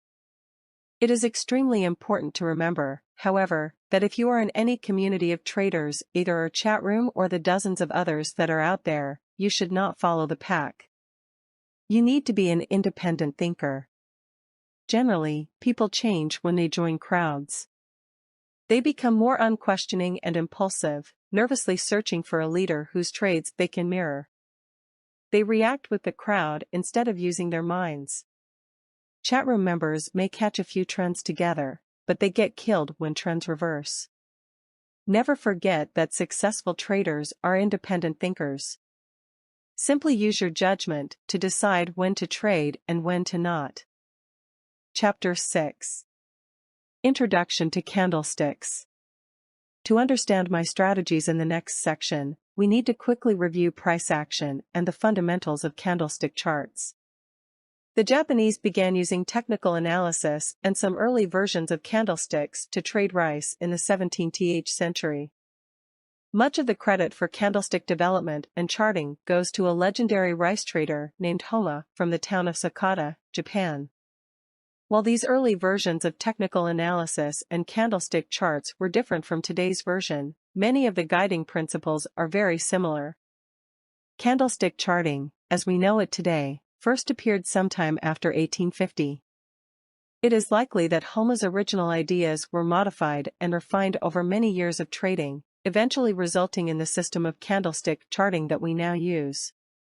In order to create a candlestick chart, you must have a data set that contains 1. Open price, 2. Highest price in the chosen time frame, 3. Lowest price in that period, and 4. closing price values for each time period you want to display. The time frame can be daily, 1 hour, 5 minute, 1 minute, or any other period you prefer. The hollow, white, or filled, red, portion of the candlestick is called the body. The long thin lines above and below the body represent the high/low range and are called shadows, also referred to as wicks and tails. The high is marked by the top of the upper shadow and the low by the bottom of the lower shadow. If the stock closes higher than its opening price, a hollow candlestick is drawn with the bottom of the body representing the opening price and the top of the body representing the closing price. If the stock closes lower than its opening price, a filled, usually red, candlestick is drawn with the top of the body representing the opening price and the bottom of the body representing the closing price. Compared to other forms of representing price action, many traders consider candlestick charts more visually appealing and easier to interpret. Each candlestick provides an easy-to-decipher picture of price action. A trader can immediately compare the relationship between the open and close as well as the high and low. The relationship between the open and close is considered vital information and forms the essence of candlesticks. Here is my 9th day trading rule. Rule 9. Hollow candlesticks, where the close is greater than the open, indicate buying pressure. Filled candlesticks, where the close is less than the open, indicate selling pressure. Traders can be divided into 3 groups: buyers, sellers, and the undecided. Buyers want to pay as little as possible and sellers want to charge as much as possible. Their permanent conflict is reflected in bid-ask spreads. Ask is what a seller asks for merchandise. Bid is what a buyer offers for that merchandise. Prices are created by masses of traders, buyers, sellers, and undecided people. The patterns of prices and volume reflect the mass psychology of the markets. The goal of a successful day trader is to discover the balance of power between buyers and sellers and bet on the winning group. Fortunately, candlestick charts reflect this fight in action. A successful day trader is a social psychologist armed with a computer and charting software. Day trading is the study of mass psychology. The presence of undecided traders puts pressure on bulls and bears. Buyers and sellers move the prices fast because they know that they're surrounded by a crowd of undecided traders who could step in and snatch away their deal at any moment. Buyers know that if they think too long, another trader can step in and buy ahead of them. Sellers know that if they try to hold out for a higher price, another trader might step in and sell at a lower price. The crowd of undecided traders makes buyers and sellers more willing to deal with their opponents. Buyers are buying because they expect prices to rise. Sellers are selling because they expect prices to fall. Buying by bulls pushes markets up, or as I phrase it, buyers are in control. Selling by bears pushes the markets down, or as I express it, sellers are in control. Undecided traders make everything happen faster by creating a sense of urgency among buyers and sellers. Candlesticks tell us a great deal about the general trend of a stock and the power of buyers or sellers in the market. Candles are always born neutral. After birth, they can grow to become either bearish, bullish, or, on rare occasions, neither. When a candle is born, traders do not know what it will become. They may speculate, but they do not truly know what a candle is until it dies, closes. After a candle is born, the battle begins. The bulls and the bears fight it out, and the candle displays who is winning. If buyers are in control, you will see the candle move up and form a bullish candle. If sellers are in control of the price, you will see the candle move down and become a bearish candle. You may be thinking that this is all very obvious, but many traders don't see candles as a fight between buyers and sellers. That little candle is an excellent indicator that tells you who is currently winning the battle, the bulls, buyers, or the bears, sellers. Candles with large bodies toward the upside, like the figure below, are very bullish. As you can see, it means that the buyers are in control of the price action, and it is likely that they'll keep pushing the price higher. The candle not only tells you the price, it tells you that the bulls are winning and that they have power. Bullish candles. On the other hand, bearish candles are any candles that show a bearish body. So what does the bearish candle tell you? It tells you that the sellers are in control of the price action in the market. It tells you that the sellers are currently in control, so buying or a long position would not be a great idea. Red candles that have this big red body mean the open was at a high and the close was at a low. This is a good indicator of a bearishness in the market.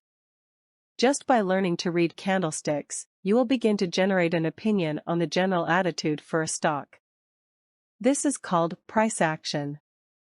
Understanding who is in control of the price is an extremely important skill in day trading. A major goal of a serious day trader is to discover the balance of power between bulls and bears and to bet on the winning group. If bulls are much stronger, you should buy and hold.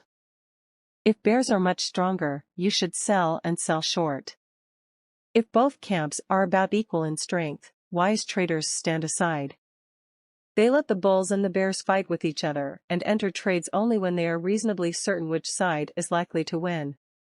You never want to be on the wrong side of the trade. It is important, therefore, to learn how to read candlesticks and how to constantly interpret the price action while you are trading. There are hundreds of imaginatively named chart patterns that you will find with a Google search, including head and shoulders, cup and handle, abandoned baby, dark cloud cover, downside Tsuki gap, dragonfly, morning star, evening star, falling three methods, harami, stick sandwich, 3 black crows and 3 white soldiers.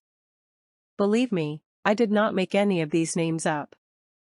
These candlesticks are really out there. As intriguing as their names might be, many of them, in my opinion, are useless and confusing. Therefore, I skip discussing most of them in this book. In my opinion, trend lines and most charting patterns are quite subjective, and can result from wishful thinking and self-deception. You can draw a trend line across any prices or zones in a way that can change its slope and its message. If you're in a mood to buy, you can draw your trend line a little steeper. If you feel like shorting and squint at a chart, you'll recognize a head and shoulders pattern.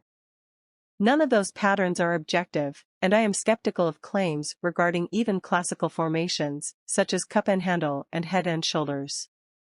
The biggest pitfall with this kind of pattern charting is wishful thinking. Traders will find themselves identifying bullish or bearish patterns, depending on whether they're in a mood to buy or sell. In the next section, I'll give you a quick overview of the 2 most important patterns for day trading, spinning tops and dojis, and then, in Chapter 7, I will explain how you can trade using these patterns. Spinning tops. Spinning tops are candles that have similarly sized high wicks and low wicks that are usually larger than the body and will often be a little bit more indecisive. For the sake of poetry, let's call them candles of indecision.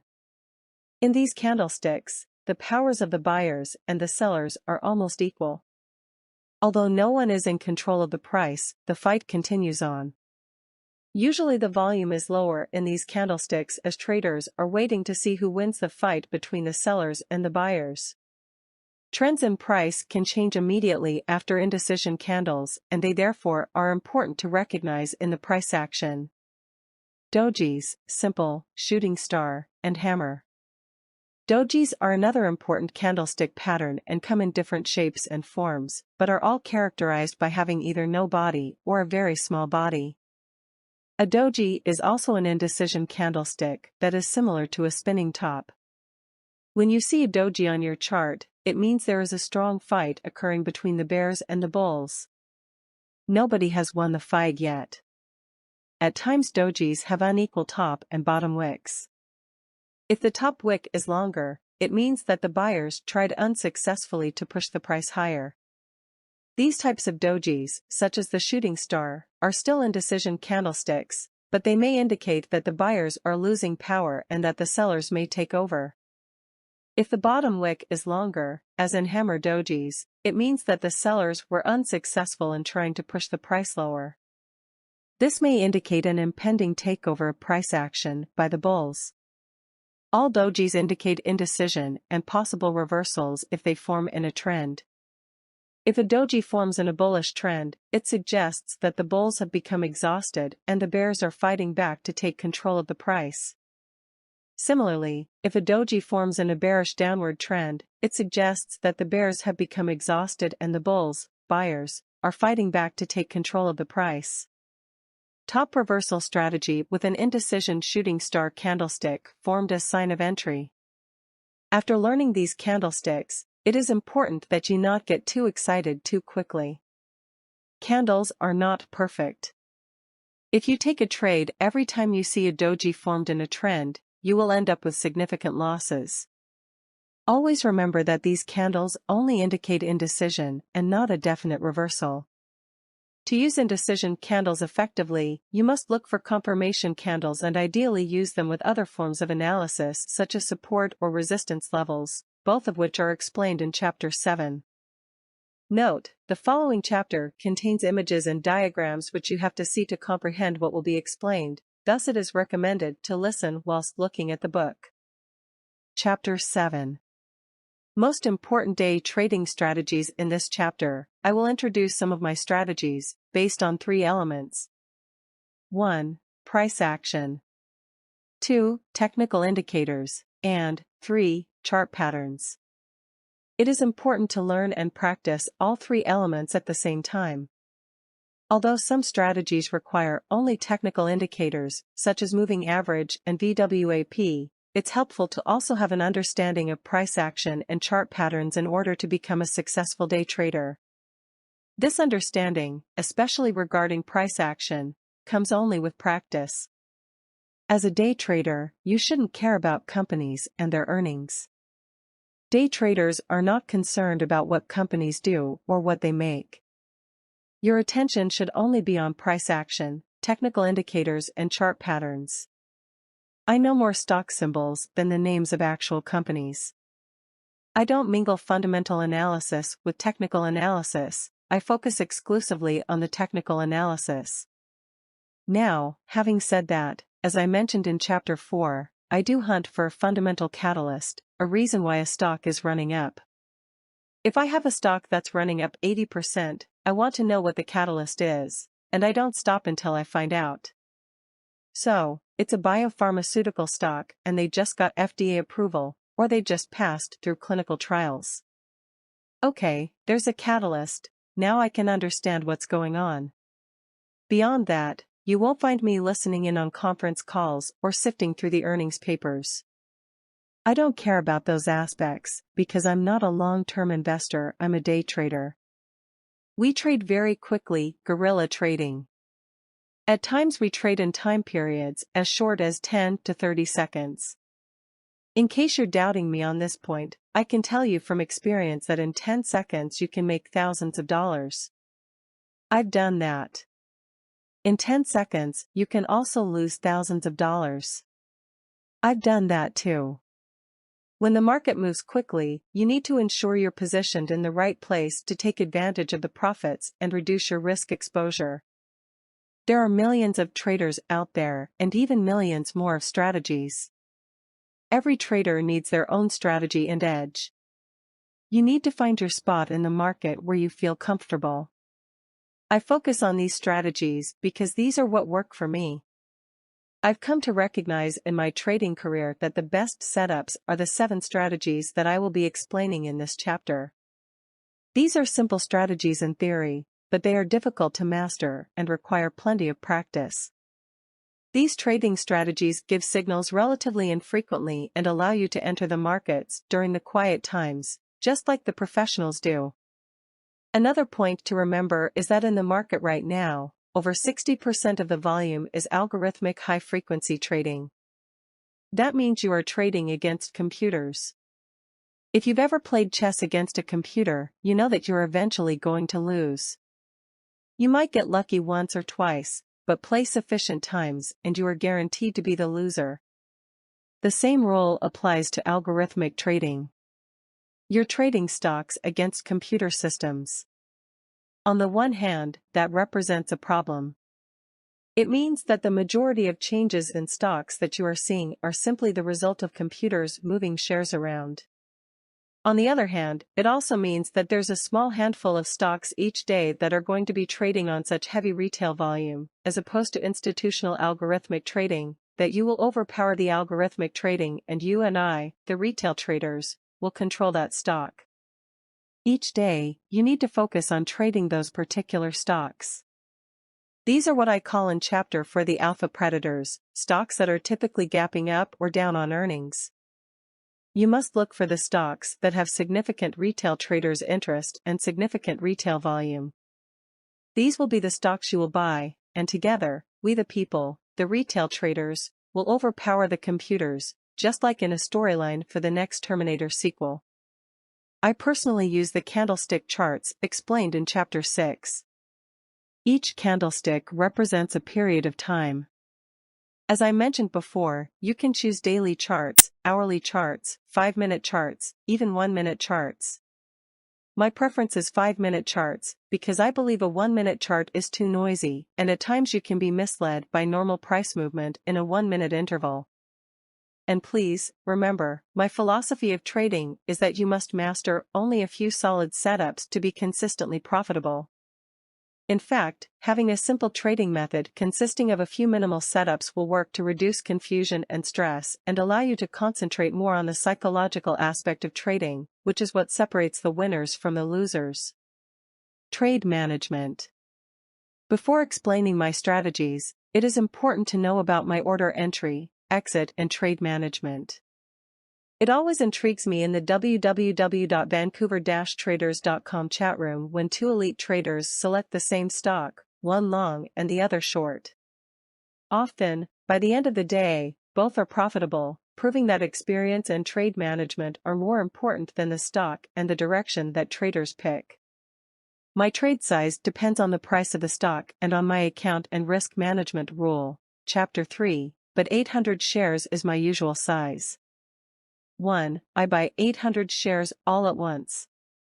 2. I sell 400 shares in the first target, bringing my stop loss to break-even entry point. 3. I sell another 200 shares in the next target point. 4. I usually keep the last 200 shares until I am stopped out. I always retain some shares in case the prices keep moving in my favor. Some professional traders never enter the trade all at once. They scale into the trade, meaning they buy at various points.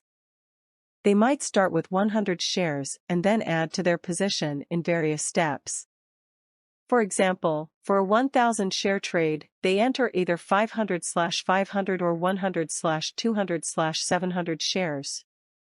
If done correctly, this is an excellent method of risk and trade management. However, managing the position in this system is extremely difficult. Many new traders who are trying to do this will end up overtrading and will lose their money in commissions, slippage, and averaging down the losing trades.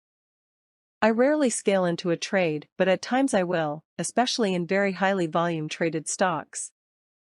But remember, scaling into a trade is a double-edged sword and beginners may use it incorrectly as a way to average down their losing positions, sending good money after bad. I don't recommend this method for beginners.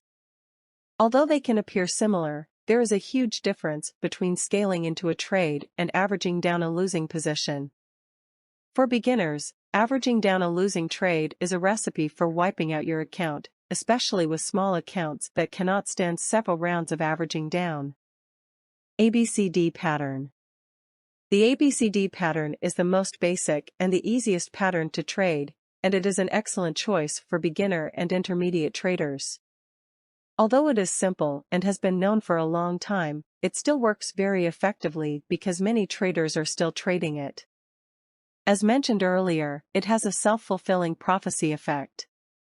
You should do whatever all of the other traders are doing because a trend is your friend. A trend may very well be your only friend. Let's take a look at this pattern. ABCD patterns start with a strong upward move.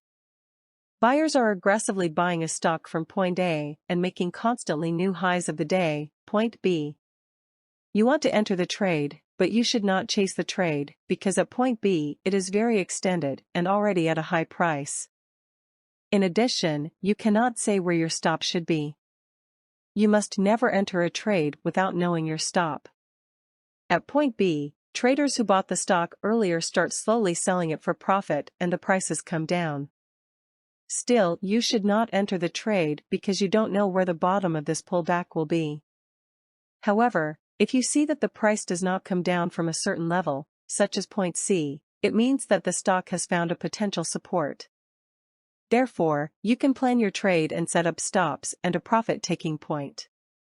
Let's take a look at Ocean Power Technologies Incorporated, ticker OPTT, at July 22, 2016, when they announced that they had a new $50 million contract to build a new ship. There's a fundamental catalyst. Remember Chapter 2? The stock surged up from $7.70 A to $9.40 B at around 9:40 a.m. I, along with many other traders who had not heard the news, waited for point B and then a confirmation that the stock wasn't going to go lower than a certain price, point C. When I saw that point C was holding as a support and buyers wouldn't let the stock price go any lower than $8.10 C, I bought 1,000 shares of OPTT near C, and my stop was below point C. I knew that when the price went higher, closer to B, buyers would jump on massively. As I mentioned before, the ABCD pattern is a very classic strategy, and many retail traders look for it. I purchased stock between points B and C, close to point D. The volume suddenly spiked, which meant that traders had jumped into the trade. My exit would be when the stock made a new low, which was a sign of weakness. As you see, OPTT had a nice run up to around $12. Let's look at another example, this time for SPU, on August 29, 2016. There are actually two ABCD patterns. I marked the second one as ABCD pattern. Usually as the trading day progresses, volumes become lower and therefore the second pattern is smaller in size. Please note that you will always have high volumes in points B and D, and of course points B and D in this example. To summarize my trading strategy for the ABCD pattern. 1. When I observe with my scanner or I'm advised by someone in our chat room that a stock is surging up from point A and reaching a big new high for the day, point B, I wait to see if the price makes a support higher than point A. I call this point C. I do not jump into the trade right away. 2. I watch the stock during its consolidation period. I choose my share size and stop and exit strategy. 3. When I see that the price is holding support at level C, I enter the trade close to the price of point C in anticipation of moving forward to point D or higher. 4. My stop is the loss of point C. If the price goes lower than point C, I sell and accept the loss. Therefore, it is important to buy the stock close to point C to minimize the loss.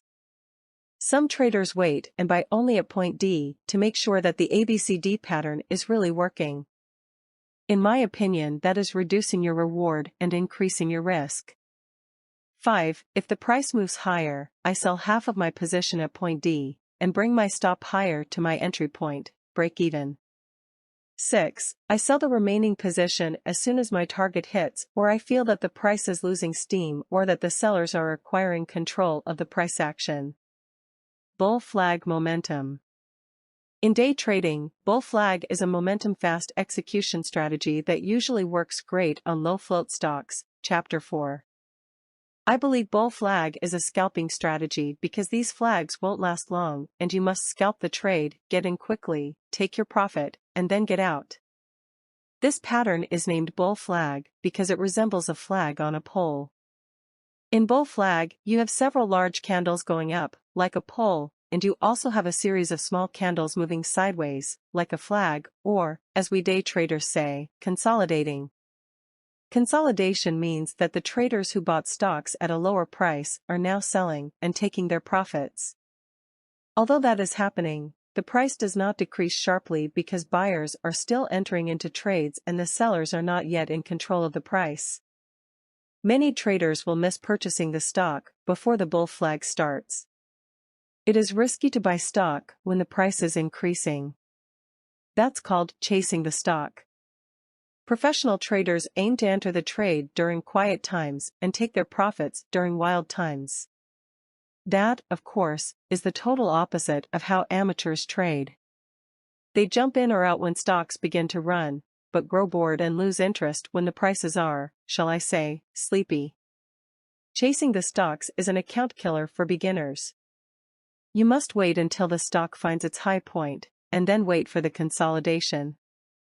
As soon as the price breaks up in the consolidation area, you can begin purchasing stocks. Usually a bull flag will show several consolidation periods. I enter in only the first and second consolidation periods. Third and higher consolidation periods are risky because the price has probably been very extended in a way that indicates that the buyers will soon be losing their control. Let's study an example of a bull flag of RIGL on August 30, 2016. As you can see, my scanner showed RIGL at 12:36 and 15 seconds p.m. As soon as I saw that, I realized that there was also a very high relative volume of trading, which made this a perfect setup for day trading. I waited for the first consolidation period to finish and, as soon as the stock started to move towards its high for the day, I jumped into the trade. My stop loss would be the breakdown of the consolidation period. I marked my exit and entry in the picture below. As you can see, if you had wanted to wait for a second consolidation period in hope of the third bull flag, you would probably have been stopped out. That is why I usually enter the first and second bull flags, but not the third one. Entry, stop and exit of a bull flag strategy on RIGL. To summarize my trading strategy. 1. When I see a stock surging up, either on my scanner or when advised by someone in our chat room, I patiently wait until the consolidation period. I do not jump into the trade right away. You will recall that is the dangerous act of chasing. 2. I watch the stock during the consolidation period. I choose my share size and stop and exit strategy. 3. As soon as prices are moving over the high of the consolidation candlesticks, I enter the trade. My stop loss is the break below the consolidation periods. 4. I sell half of my position and take a profit on the way up. I bring my stop loss from the low of the consolidation to my entry price, break even. 5. I sell my remaining positions as soon as my target hits or I feel that the price is losing steam and the sellers are gaining control of the price action. As I mentioned, many people, including myself, buy only at or near the breakout, similar to the ABCD pattern. The bull flag is essentially an ABCD pattern that will happen more on low float stocks. It's fast and it will fade away more quickly. Therefore, it is more or less a momentum scalping strategy. Scalpers buy when a stock is running. They rarely like to buy during consolidation, during that waiting and holding phase. These types of stocks usually drop quickly and brutally, so it is important for you to jump only when there is a confirmation of breakout. Waiting for the stocks to break the top of a consolidation area is a way of reducing your risk and exposure time. Instead of buying and holding and waiting, which increases exposure time, scalpers just wait for the breakout and then send their order. Get in, scalp, and get out quickly. That's the philosophy of momentum scalpers. Get in at the breakout. Take your profit. Get out of the way.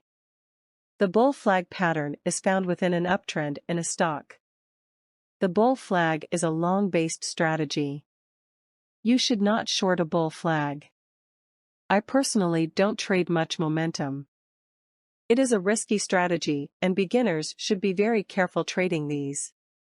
If you choose to, trade only small size and only after sufficient practice in simulators. You will also need a super fast execution system for scalping. Top and bottom reversal trading. Top and bottom reversals are among the easiest trading strategies. Day traders love using them because they have a very defined entry and exit point and a very high profit-to-loss ratio. In this section, I'm going to explain how to find reversal setups using scanners, how to read the Bollinger Bands to find extremes, how to use indecision or doji candlesticks to take an entry, how to understand where to set your stops and your profit targets, and how to trail your winners. If you are part of our private chat room, you will hear me say time and time again that what goes up must come down. Don't chase the trade if it is too extended. The inverse is also true. What goes down will definitely come back up to some extent. When a stock starts to sell off significantly, there are two reasons behind it. 1. Institutional traders and hedge funds have started selling their large position to the public market and the stock price is tanking. 2. Retail traders have started short selling the stock, but they will have to cover their shorts sooner or later. That is where you wait for an entry. When short sellers are trying to cover their shorts, the stock will reverse. I'm going to illustrate this strategy with a few examples so that you can see exactly what to look for. Below is an example of what it looks like to find a stock that sold off really hard right after the market opens. Moves like this are extremely hard to catch for the short side, because when you find the stock, it is already too late to enter the short selling trade. But please, remember the mantra, what goes up must come down. Therefore, you have the option of waiting for a reversal opportunity. Each reversal strategy has 4 important elements. 1. At least 5 candlesticks, 5 minutes, moving upward or downward. 2. The stock is trading close to or outside of the Bollinger Bands. Bollinger Bands are an indicator of volatility, and stocks usually stay inside of these bands. 3. The stock will have an extreme RSI indicator, relative strength index. An RSI above 90 or below 10 will pique my interest. If you are not familiar with what an RSI indicator is, you can do a Google search or ask me in our chat room. Your trading platform will probably have an RSI indicator built into it. These 3 elements demonstrate that a stock is really stretched out, and you must pay close attention to the scan for all of these data points. You must simultaneously look for a certain RSI level, a certain number of consecutive candles, and a certain position within the Bollinger Bands. 4. When the trend is going to end, usually indecision candles, such as a spinning top or doji, form. That is when we need to be ready. In reversal trading, you are looking for one of these indecision candlesticks, spinning tops or dojis.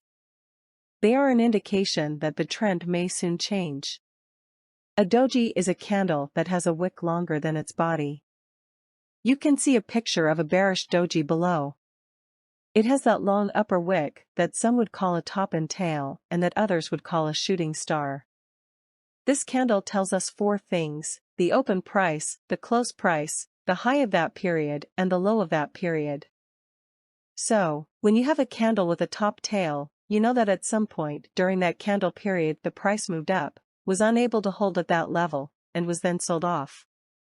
It depicts a bit of a battle taking place between the buyers and the sellers in which the buyers lost their push-up. It is a good indication that the sellers may soon control the price and will push that price down. The same is true about a bullish doji. You can also see a picture of a bullish doji below. It has that long lower wick that some would call a bottom tail and others would call a hammer.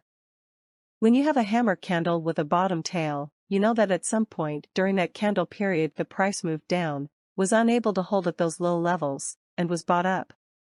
This indicates a battle between the buyers and the sellers in which the sellers lost their push down. It is a good indication that the buyers may now gain control of the price and push that price up. In reversal trading, you look for either doji or indecision candlesticks. They are an indication that the trend may soon change. In reversal strategies, you are looking for a clear confirmation that the pattern is beginning to reverse.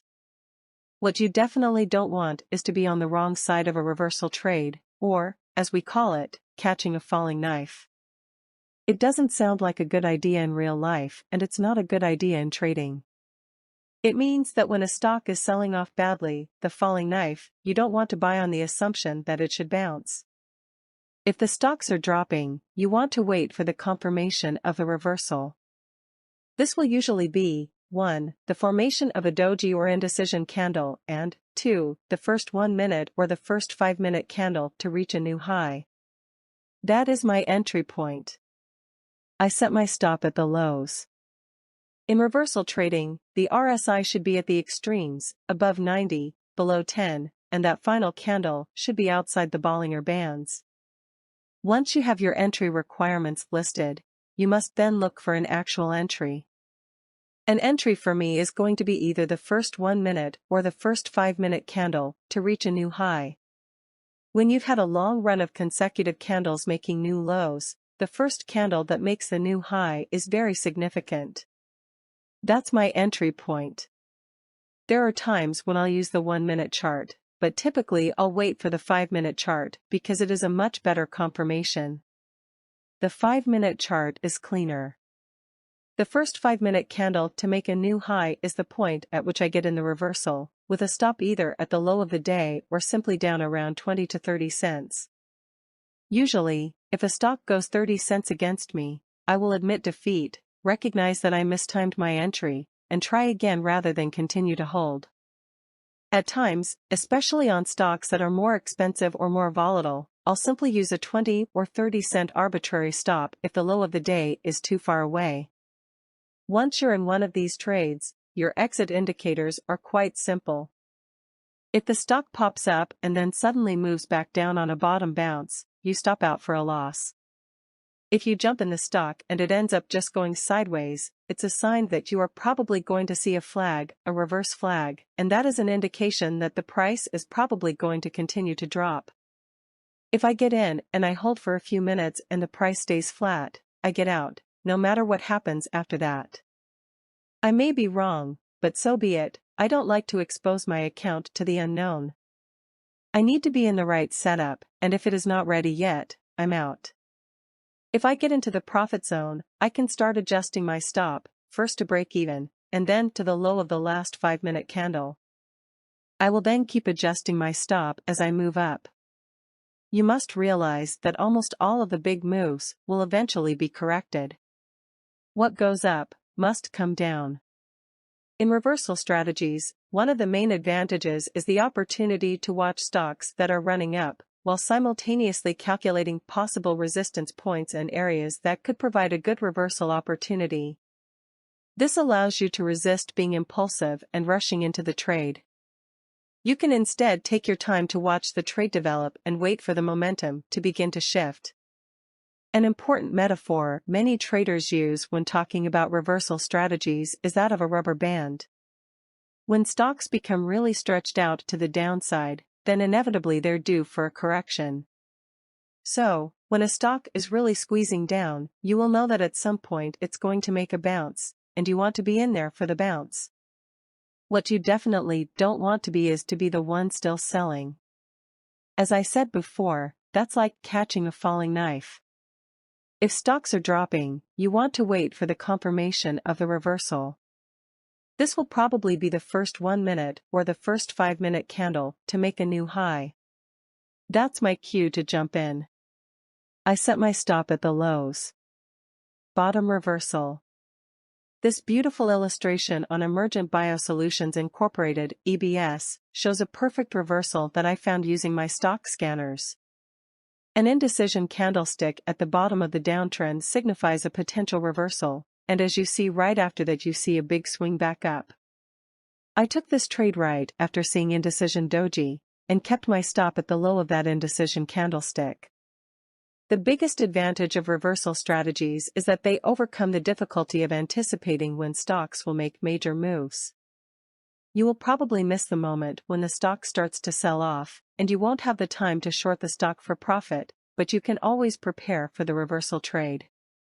I found Alira Incorporated, on June 27, 2016 at 10:57 a.m., using a software program that scans the stock market and lets me know exactly what I want to know. My scanner, at 10:57 a.m., showed me that ALR had 7 consecutive candles to the downside, a relatively low float, 80 million shares, and a relative volume of 1.21, which meant it was trading higher than usual. I actually did not take this trade because I missed my entry, but I wanted to show you what overall trading strategies look like for bottom reversals. When you're looking at reversals, you want to make sure that you only trade extremes.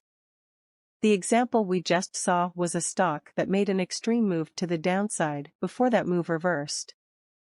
A stock that's been selling off slowly all day long usually isn't suitable for a reversal. Instead, it's helpful to think of stocks the way you think of rubber bands. You want to see them really stretched out to the downside or, for short selling, really stretched out to the upside. You want to see the big extension, which means that you want to see considerable volume. Once you do, you then look for a couple of key indicators that will suggest that the tide may be about to turn, and that's when you take the position. I've said it many times, what goes up must come down. Oftentimes these stocks will give up days and weeks or years worth of price gain in just a matter of minutes. It is very critical to be able to time the reversal. I'll say it again, the key to the success with top and bottom reversals is trading the extremes. How do I quantify these extremes? There are a few things I look for. 1. An extreme RSI above 90 or below 10 will pique my interest. 2. A candle outside of the Bollinger Bands is also going to interest me. 3. Finally, seeing 5 to 10 consecutive candles ending with an indecision candle or a doji is definitely going to catch my interest. These candles usually show that sellers are losing their control while buyers are becoming more powerful, and that indicates the end of a trend. I will add a caveat to that final point. There will be times when you will have 5 to 10 consecutive candles without much price action. They may be drifting down slowly, but not quickly enough for you to sense that it's a good reversal. You must look for a combination of these indicators all occurring at the same time. Never sell short just because the prices are too high. You should never argue with the crowd's decision, even if it doesn't make sense to you. You do not have to run with the crowd, but you should not run against it. Utilizing all of these different factors will create the strategy that has been extremely successful for me due to its incredible profit-to-loss ratio. Your profit-to-loss ratio is your average winners versus your average losers. Many new traders end up trading with a very poor profit-to-loss ratio because they sell their winners too soon and they hold their losers too long. This is an extremely common habit among new traders. The reversal strategy, however, lends itself to having a larger profit-to-loss ratio.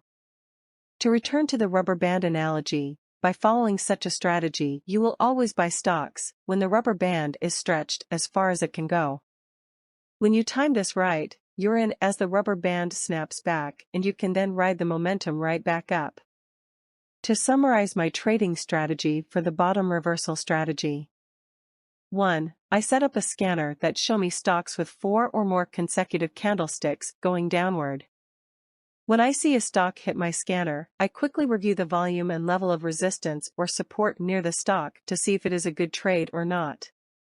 2. I wait for confirmation of a reversal strategy. 1. Formation of a bearish doji or indecision candle. 2. Candlesticks being very close or outside of the Bollinger Bands. And 3. The RSI must be lower than 10. 3. When I see the stock make a new 5-minute high, I buy the stock. 4. My stop loss is the low of the previous red candlestick or the low of the day. 5. My profit target is 1. The next level of support or 2. VWAP, volume weighted average price, described later in this chapter, or moving averages, or 3. The stock makes a new 5-minute high, which means that the buyers are once again gaining control. Top reversal. A top reversal is similar to a bottom reversal, but on a short selling side. Let's take a look at Bed Bath & Beyond Incorporated as it traded on June 23, 2016. My scanner showed BBBY going up at 10:18 a.m. with 6 consecutive candles. It had a relative volume of 21.50, which meant it was trading significantly higher than usual. That was because, as discussed, retail traders look for unusual trading volume. I took this trade and made a good profit on it. The candlesticks were not outside of the Bollinger Bands, but because it was trading with very unusual volume, and forming a nice doji on top, I decided to take the trade. I shorted stock when a new 5-minute candlestick was made, with my stop being the break of the high of the last 5-minute candles. I covered my shorts at $43.40 for a 60-cent profit when the stock made a new 5-minute high. To summarize my trading strategy for the top reversal strategy. 1. I set up a scanner that shows me stocks with 4 or more consecutive candlesticks moving upward. When I see the stock hit my scanner, I quickly review the volume and level of resistance or support near the stock to see if it is a good trade or not. 2. I wait for confirmation of a reversal strategy. 1. Formation of a bearish doji or indecision candle. 2. Candlesticks being very close or outside of Bollinger Bands. And 3. The RSI must be higher than 90. 3. When I see the stock make a new 5-minute low, I start short selling the stock. 4. My stop will be the high of the previous candlestick or simply the high of the day. 5. My profit target is 1. The next level of support, or 2. VWAP or moving averages, or 3. When the stock makes a new 5-minute high, which means the buyers are once again gaining control. Some day traders focus exclusively on reversal trades and actually base their entire careers on them. Reversal trades are certainly the most classic of the various strategies with a very high risk-reward ratio and, interestingly, you will always find stocks that are good candidates for reversal trades. I myself am trading more and more reversal trades these days, especially during late morning and afternoon trading. However, reversal trading is not yet the cornerstone of my trading strategies. I am more of a VWAP trader and support or resistance trader, which I will explain later. Moving average trend trading. Some traders use moving averages as potential entry and exit points for day trading. Many stocks will start an upside or downside trend respecting their moving averages in 1-minute and 5-minute charts as type of a moving support or resistance line. Traders can benefit from this behavior and ride the trend along moving average, on top of moving average for going long or below moving average for short selling. I have been asked why moving averages are becoming support or resistance, and the answer is because many traders are looking at these lines and making decisions based on them. Therefore, they have a self-fulfilling prophecy effect. There is no fundamental reason behind moving averages being a support or resistance line. I use 9 and 20 exponential moving averages, EMA, and 50 and 200 simple moving averages, SMA. I won't go into the details of what moving averages are and the differences between simple and exponential in order to keep this book short. You can, however, do a Google search and find information about these moving averages, or you can of course contact me directly through www.vancouver-traders.com with any questions you may have. Your charting software will have most of the moving averages built in. They are ready to be used and there is no need to change the default setting in them. As you can see, at 15:06 p.m. I noticed NUGT has formed a bull flag. I saw that a consolidation period was happening on top of 9 EMA. As soon as I saw that 9 EMA was holding as the support, I jumped on the trade and rode the trend until the price broke the moving average at 15:21 p.m. I've marked my entry and exit points on the chart. Let's take a look at another example, Celgene Corporation, CLG, on June 16, 2016. In the chart below, you will see how you can trade based on 20 EMA in a 1-minute chart. I marked my entry and exit points on the chart. Another example is EXAS on July 28, 2016 with 9 EMA. To summarize my trading strategy for moving average trend trading. 1. When I am monitoring a stock and notice a trend is respecting moving average, I consider trend trading. I quickly look at the previous day's trading data to see if the stock is responding to these moving averages in a 1-minute or 5-minute chart. I have 9 and 20 EMA and 50 and 200 SMA. 2. Once I learn which moving average is more suitable to the behavior of the trade, I buy the stock after confirmation of moving averages as a support, and I buy as close as possible to the moving average line, in order to have a small stop. My stop will usually be 5 cents below the break of moving average line. 3. I ride the trend until the break of moving average. 4. I never use trailing stops and I constantly monitor the trend with my eyes. 5. If the stock is moving really high away from the moving average, I take some profit, usually at half position. I do not always wait until the break of moving average for my exit. I personally don't trade very often based on moving averages. I look at them to see potential levels of support or resistance, but I rarely make any trend trade based upon their trend because, in a trend trade strategy, you are usually exposed in the market for a considerable time. Some trend trades can last as long as several hours, and that is too long for my personality. Another major problem I have with moving average trending is that you don't know in the stock you want to trade which moving average is accurately acting at a support or resistance level. In the examples above, if I changed my moving average from 9 to 12, or to 15, or to any other number, then it won't act as a nice clean support. I use 9 and 20 EMA on my default charts, but I know not everyone does. Some traders are using 11 and 21 EMA. That in the end is a significant problem with moving average trading. You don't know which moving average is best for a stock, and you obviously do not have enough time to test them all out during the trading day.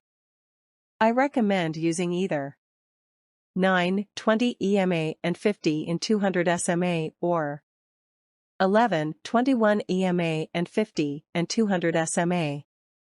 Having said that, moving average trend strategy is an excellent strategy for beginners, because it usually does not require a very fast decision-making process and trade execution. In addition, stop loss and entry points can be clearly recognized from the moving average on the charts. As I discussed, strategies depend on your account size, personality, psychology of trading and risk tolerance, as well as on your software and the tools and brokers that you have. The combination of all of these factors have led me to be a VWAP trader and support or resistance trader, something I will explain in the next section. However, I want to emphasize that trade strategies are not something that you can imitate just from reading a book, speaking with a mentor, or attending a class.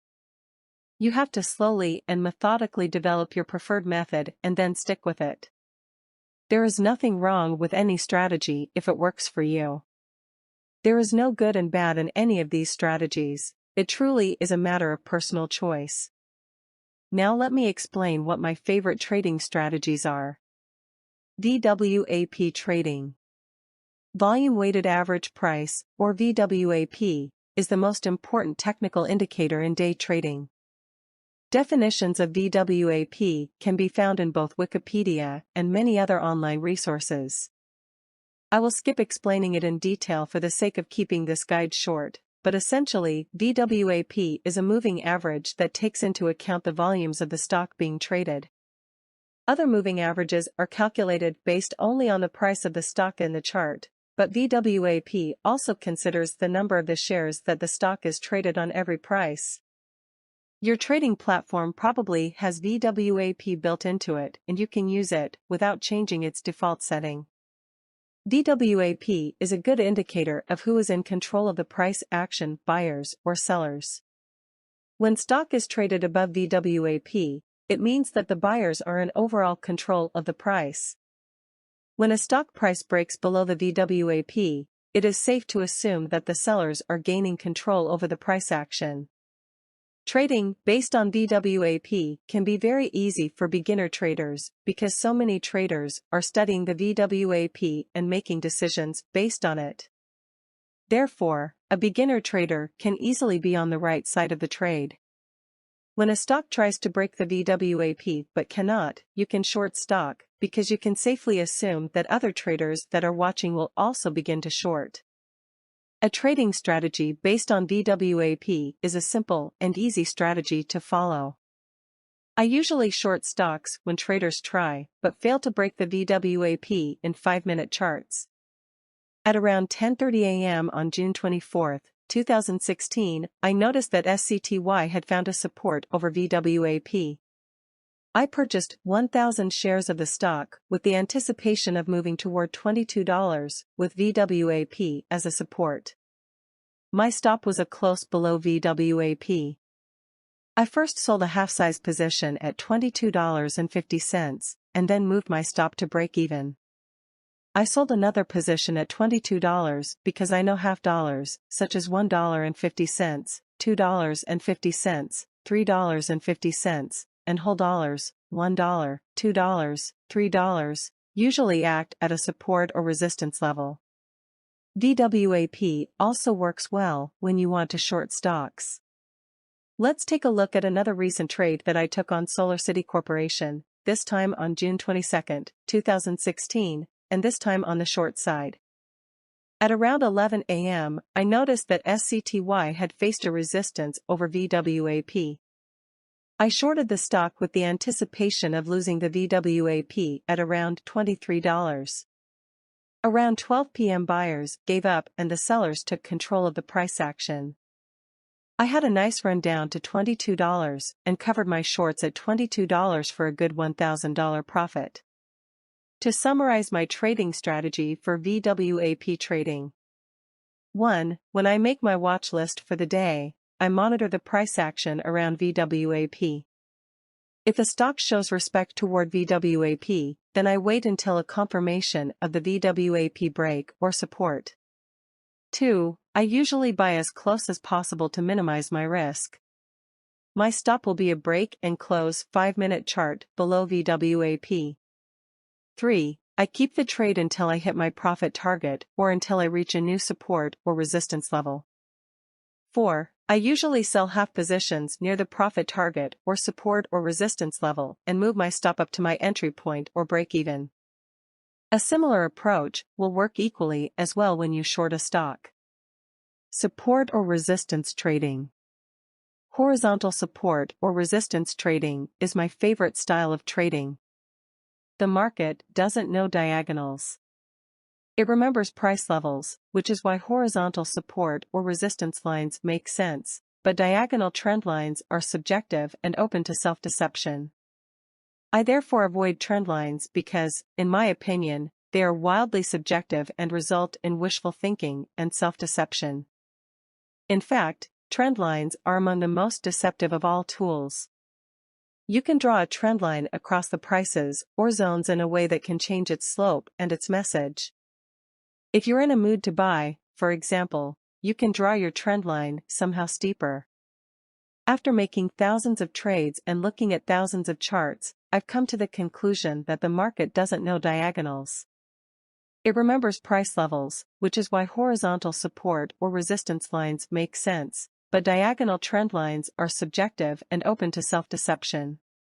Support is a price level where buying is strong enough to interrupt or reverse a downtrend. When a downtrend hits support, it bounces like a diver who hits the bottom of the ocean and then automatically pushes away from it. Support is represented on a chart by a horizontal line connecting two or more bottoms, see the figure below.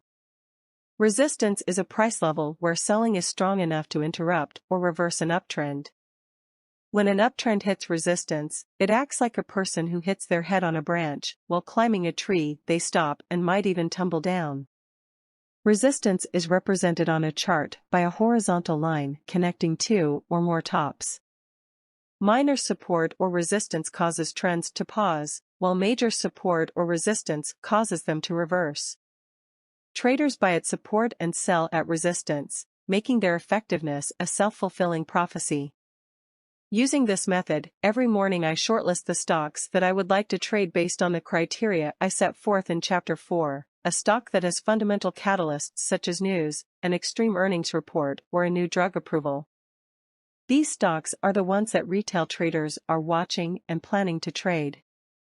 Before the market opens, I go back to the daily charts and find price levels that have been shown in the past to be critical. Finding price support or resistance levels is tricky and requires trading experience. If you watch me trading every morning, you will see how I place my support or resistance lines on my alpha predators. Support or resistance lines in daily charts are not always easy to find, and at times you will not be able to draw anything clear. If I cannot see anything clear, I don't have to draw anything. There is a good chance that other traders will also not see these lines clearly, and therefore there is no point in forcing myself to draw support or resistance lines.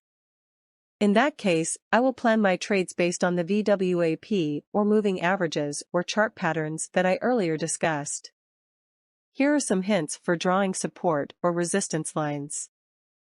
1. You will usually see indecision candles, Chapter 6, in the area of support or resistance because that is where buyers and sellers are closely fighting each other. 2. Half dollars and whole dollars usually act at a support or resistance level. If you don't find a support or resistance line around these numbers on daily charts, remember that in intraday these numbers can act as an invisible support or resistance line. 3. You should always look at the recent data to draw lines. 4. The more of a line that is touching price lines, the more that the line is a better support or resistance and has more value. Give that line more emphasis. 5. Only the support or resistance lines in the current price range are important. If the price of the stock is currently $20, there is no point in finding support or resistance lines in the region when it was $40. It is unlikely that the stock will move and reach that area. Find only the support or resistance area that is close to your day trading range. 6. Support or resistance lines are actually an area and not exact numbers. For example, when you find an area around $19.69 as a support line, you must expect price action movement around that number but not at exactly $19.69. Depending on the price of the stock, an area of 5 to 10 cents is safe to assume. In the example with a support line of $19.69, the real support area might be anything from $19.62 to $19.72. 7. The price must have a clear bounce from that level. If you are not certain if the price has bounced in that level, then it is probably not a support or resistance level. 8. For day trading, it is better to draw support or resistance lines across the extreme prices rather than across areas where the bulk of the bars stopped. This is the complete opposite of swing trading. For swing trading, you need to draw support or resistance lines across the edges of congestion areas where the bulk of the bars stopped rather than across the extreme prices. Placing support or resistance lines, although tricky, is actually quite simple once you get the hang of it. Let's review a recent trade that I took based on these lines. CarMax, ticker KMX, the United States' largest used car retailer, on June 21, 2016 had extreme earnings and its stock gapped down over 3%. That was a perfect opportunity for retail traders like me to find a good trade plan. I quickly found the support or resistance area level on a daily chart and watched the price action around those levels. After reviewing the daily charts, I found two levels of $48.09 and $48.48. When the market opened, I watched the stock and realized that the area of around 48.09 acted as a support. When I saw an indecision candle around the support line, I purchased 1,000 shares of KMX with a stop of below $48. The stock surged up toward the next level at $48.48 and, interestingly enough, $48.48 was also close to my invisible half-round number, $48.50.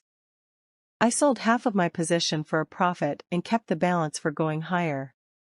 Since I did not have any other support or resistance area higher up, I decided to sell my remaining position at the invisible resistance line of $49. As you can see, $49 acted as a strong resistance line, and the stock sold off from that level. To summarize my trading strategy for support or resistance trading. 1. Each morning, when I make my watch list for the day, I quickly look at the daily charts for my watch list and find the area of support or resistance. 2. I monitor the price action around those areas on a 5-minute chart. If an indecision candle forms around that area, that is the confirmation of the level and I enter the trade. I usually buy as close as possible to minimize my risk. Stop would be a break and a close 5-minute chart under support or resistance level. 3. I will take profit near the next support or resistance level. 4. I keep the trade open until I hit my profit target or I reach a new support or resistance level. 5. I usually sell half positions near the profit target or support or resistance level and move my stop up to my entry point for break-even. 6. If there are no next obvious support or resistance levels, I will consider closing my trade at or near $half or round dollar levels. A similar approach will also work when you short a stock. Other trading strategies. You have now read briefly about my trading strategy. You may be wondering what other traders do. As I mentioned before, there are unlimited numbers of trading strategies that individuals have developed for themselves. Traders often choose their strategies based on such factors as account size, amount of time that can be dedicated to trading, trading experience, personality, and risk tolerance. You should develop your own strategy. A trading strategy is very personalized to each individual. My risk tolerance and psychology are most likely different from yours and from those of other traders. I might not be comfortable with a $500 loss, but someone who has a large account can easily hold on to the loss and eventually make profit out of a losing trade. You cannot mirror trade anyone else, you must develop your own risk management method and strategy. Some traders focus heavily on technical indicators like the RSI, the Moving Average Convergence Divergence, also known as the MACD, or the Moving Average Crossover. There are hundreds, if not thousands, of sophisticated technical indicators out there. Some traders believe they have found the holy grail of technical indicators, and it might be a combination of RSI or the Moving Average Crossover. I don't believe in any of them. I don't think that they work for day trading, especially over the long term. Some of my day trader colleagues may disagree with me, but my personal experience is that you cannot enter a trade with a systemic approach and then let indicators dictate your entry and exit. That is my next rule. Rule 10: Indicators only indicate, they should not be allowed to dictate. Computers are trading all of the time. When you set up a system for trading that has no input or requires no decisions by the trader, then you are entering the world of algorithmic trading, and you will lose trades to investment banks that have million-dollar algorithms and billions of dollars in cash for trading. Of course, I use the RSI in my scanner for some of my trading strategies, and in particular for reversal trading. Obviously, I have scanners that rely on a high or low RSI, but those are more conditioned to find stocks at extremes. This is not by any means a buy or sell indicator. Develop your own strategy. You must still find your own place in the market. I may be a 1-minute or a 5-minute trader, you may be a 60-minute trader. Some may be daily or weekly traders, swing traders. There's a place in the market for everyone. Consider what you are learning in this book as pieces of a puzzle that together make up the bigger picture of trading. You're going to acquire some pieces here, you're going to pick up pieces on your own from your own reading and research, and, overall, you will create a puzzle that will develop into your own unique trading strategy. I don't expect everything I do to work exactly the same for you. I'm happy to help you develop a strategy that is going to work for you, your personality, your account size, and your risk tolerance. The key for now is that you master one strategy. Once you can tread water in the market with your one strategy, you can be a trader without blowing up your account. This is simply a matter of spending time in the chair. The more time you spend watching your charts, the more you will learn. This is a job where you survive until you can make it. You can start casting out later, but first you need to master just one strategy.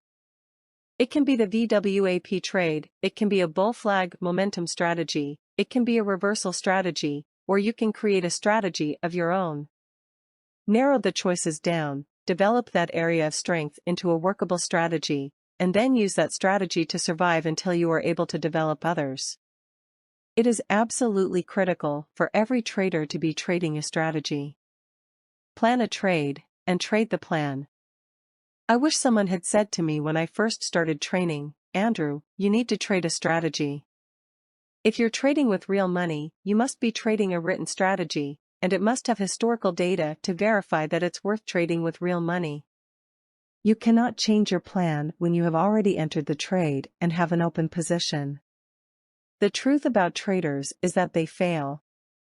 They lose money, and a large percentage of those traders are not getting the education that you are receiving from this book. They're going to be using live trading strategies that are not even hammered out. They will just be haphazardly trading a little of this and a little of that until their account is gone, and then they will wonder what happened. You don't want to live trade a new strategy until you've proven that it's worth investing in.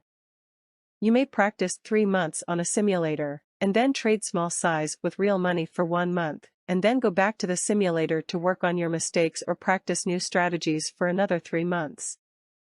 There is no shame in going back to a simulator at any stage of your day trading career. Even experienced and professional traders, when they want to develop a new strategy, test it out on a live simulator first. Your focus while reading this book and practicing in simulated accounts should be to develop a strategy worth trading, and it's my pleasure to assist you with that process. Remember, the market is always going to be there. You don't need to rush this. A day trading career is a marathon and not a sprint. It's not about making $50,000 by the end of next week. It's about developing a set of skills that will last a lifetime. Chapter 8. Step by Step to a Successful Trade. Now let's take a look at one of my trades. Later I'll explain in detail how I did it. Building a watch list. On the morning of June 2, 2016, before the market opened, SRPT hit my watch list scanner. It was gapping down 14.5%, had a relatively low float, only 36 million shares, which meant the stock would move a lot intraday, and a high average true range of $1.86, which meant the stock on average moved in a range as large as $1.86 during the day, which is really good for day trading.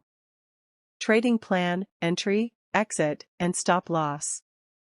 I looked at the chart and decided to wait and see the price action for 10 minutes at the beginning of trading. When the market opened, I saw that the buyers could not push the price any higher.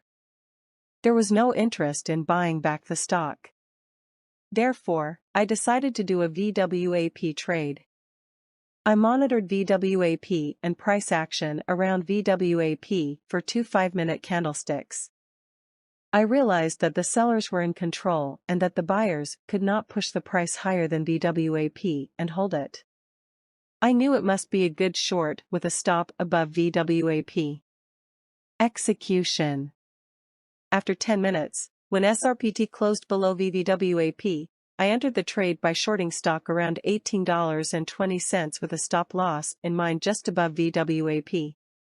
As expected, the sellers took control, and the stock price tanked to $17. I exited when a new 5-minute chart made a new high. When the candlestick made a new high, it meant that the buyers were then gaining control. I covered my shorts at around $17.40 and locked in a $650 profit. How did I do it? My philosophy in trading is that you need to master only a few solid setups to be consistently profitable. In fact, having a simple trading method consisting of a few minimal setups will help to reduce confusion and stress and allow you to concentrate more on the psychological aspect of trading, which is truly what separates the winners from the losers. Now that you have learned the basics of a few trading strategies, let's review the actual process of planning and making a trade. You now understand the setup you want to trade, but as a beginner trader, you will have a hard time planning and initiating a trade beforehand.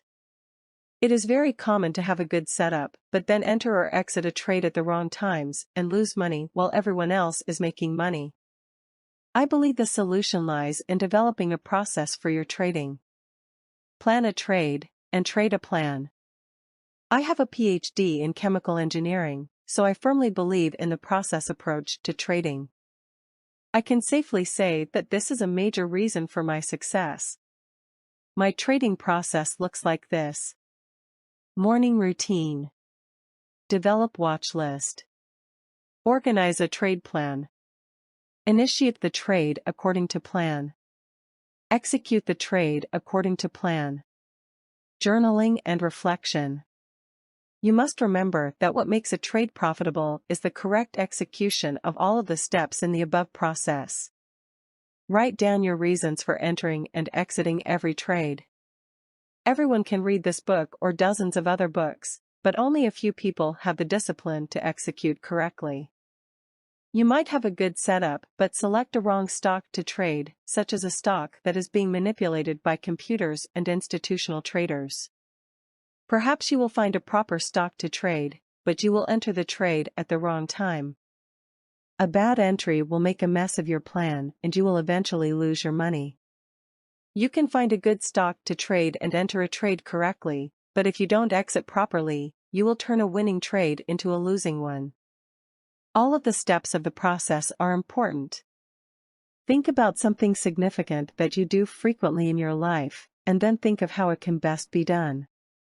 Now, consider how you do it currently. This is a great thought process for traders to have. When you take a trade, you need to ensure that you are focused on the right things both prior to entering it as well as during the trade. Creating a system for this thought process will take away most of the emotional hang-ups traders experience when looking to enter into a trade as well as managing it while they are in it. This brings you to my final rule. Rule 11. Profitable trading does not involve emotion.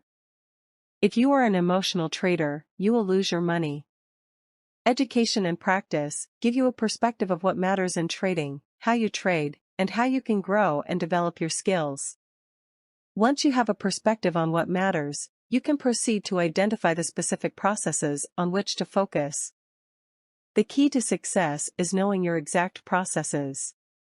Often you will learn them the hard way by losing money. I have found that trading, sticking to my plan and the discipline inherent in my trading methodology have had a snowball effect of positive habits in my life in general, and these habits have contributed to even more trading success. For example, I start my trading process by following the same routine when I get up in the morning. I always go for a morning run before the trading session starts. As mentioned before, I live in Vancouver, Canada, and the market opens at 6:30 a.m., my time. I wake up at 5 a.m. every morning. I go for a run from 5 to 5:45 a.m., usually between 7 and 10 kilometers, or around 4 to 6 miles. I come home, take a shower, and at 6 a.m. start developing my plan. I have found that when my body has not been active prior to trading, I will make poor decisions. There are scientific studies showing that aerobic exercise has a positive effect on the decision-making process. People who regularly participate in an aerobic exercise, such as running for at least 30 minutes, have higher scores on neuropsychological functioning and performance tests that measure such cognitive functions as attentional control, inhibitory control, cognitive flexibility, working memory updating and capacity, and information processing speed. You can easily read about these topics on the internet, or you can email me in our chat room and I will send you some videos and information about these facts. I stopped drinking coffee and alcohol, and I have stopped eating animal-based food, and my performance levels have increased significantly. Not eating meat and fish, any living beings that are marked with blood, and not using alcohol, coffee, tobacco and all other drugs lifts you above the curse and accelerates you forward in every aspect of life. In day trading, simply being better than average is not sufficient. You must be significantly above the crowd to win in day trading. Unfortunately, day trading often appeals to impulsive people, gamblers, and those who feel that the world owes them a living. You cannot be one of them, and you should not act like one of them. You need to start developing the discipline of a winner. Winners think, feel, and act differently than losers. You must look within yourself, discard your illusions, and change your old ways of being, thinking and acting.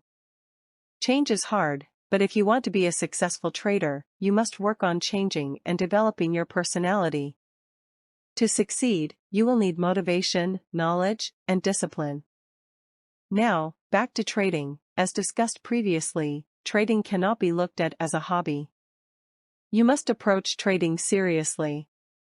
As such, I wake up at 5 a.m., go for a 30 to 45-minute run, take a shower, get dressed, and eat oatmeal for breakfast prior to firing up my trading station at 6 a.m. I am awake, alert, and motivated when I sit down and start building my watch list. This morning routine has tremendously helped my mental preparation for coming into the market. So, whatever you do, starting the morning out in a similar fashion will pay invaluable dividends. Rolling out of bed and throwing water on your face 15 minutes in advance just does not give you sufficient time to be prepared for the market's opening. Sitting at your computer in your pajamas or underwear does not put you in the right mindset to attack the market. I know, because I have experienced all of these scenarios. My watch list comes from a specific scan that I use every morning. I will not look anywhere else because I am confident that the stocks on that scanner will have the best opportunity to set up for me to trade. I will vet each stock in the same way, using a checklist where I can determine if it is actually tradable for me. My watch list is built by 6:15 a.m., and I will not add anything to it after that time because there won't be enough time to review new stocks and plan for a trade. This allows me to watch the tickers on my watch list for the 15 minutes prior to opening. This actually leads into the next step in my process. During the 15 minutes prior to opening, I watch the tickers on my watch list and develop trade plans for them based on the price action I am seeing. This is the most difficult part, and it requires experience, knowledge, and education. Many traders fail at this step. When the bell rings at 6:30 a.m., 9:30 a.m. New York time, I'll have my plans in place written on note cards, because it is too easy to forget what I've seen on each ticker coming into the open. What is my plan if it sets up to the long side? What's my plan if it sets up to the short side? What setup do I want to see? What are my profit targets? Where will my stop be? Is the profit window large enough for the trade to make sense? Just asking yourself questions like these when you are planning your trades will give you a significant advantage because you can then go in with a battle plan and stick to it. If it is written down close to my face, I can easily refer to it, and that eliminates the anxiety that I used to feel when that bell rang. All I am doing at the opening is looking for my signal and trigger to enter the trade. In the example above, I saw that SRPT had gapped down 15%. I knew that there wasn't much interest in buying the stock. Who would dare to buy when a stock gapped down 15% overnight? Most investors are actually trying to get out and sell before it goes down even further, as though there's something seriously wrong with the company. I could not find any support or resistance nearby, therefore I decided to watch VWAP and chose a VWAP short trade. Once the stock sets up, signals, and triggers an entry, I will enter without question. Well, that's the plan anyway. Sometimes I may second guess myself, but not too often. I have my profit targets written out on my trade plan, as well as the technical level that I am basing my stops on, so after entry, I am just concentrating on hitting my marks and booking profit. There are some that say that knowing when to exit is the hardest part of the trade. It can be extremely tough not to exit the trade too early if you do not have a preset plan. If you have a plan ahead of time and you stick to it, you will have a better chance of letting your winning trades work and cutting your losses off quickly instead of the other way around. This will also help with managing your emotions while in the trade. Recently, I talked to one of my students about filtering out the noise. This strategy goes a long way to help do that, so you can focus on the trade.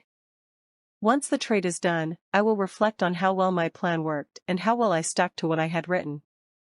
Most of the reflection on my trades will come in the evening when I review and recap my trades from the day.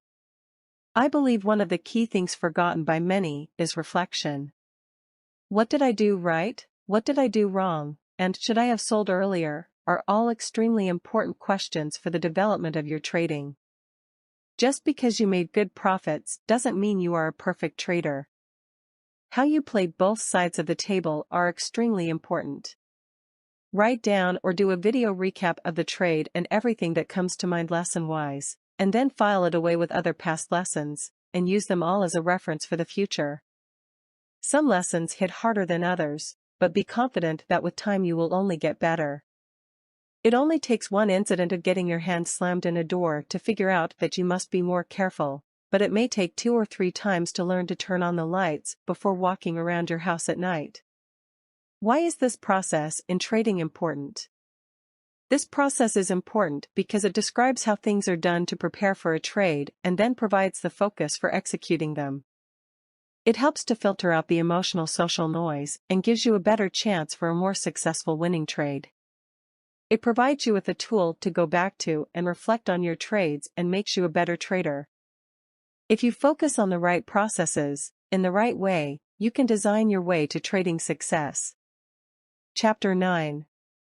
Next steps for beginner traders. Successful day trading is based on 3 important skills. 1. You need to analyze the balance of power between buyers and sellers and bet on the winning group. Chapter 6. 2. You need to practice excellent money and trade management. Chapter 3. 3. And you need sufficient self-discipline to follow your trading plan, to avoid getting overexcited or depressed in the markets, and to resist the temptation to make emotional decisions. Now that you have read this book, you should be in a better position to make a decision on whether or not day trading is right for you. Day trading requires a certain mindset, as well as a discipline and a set of skills that not everyone possesses.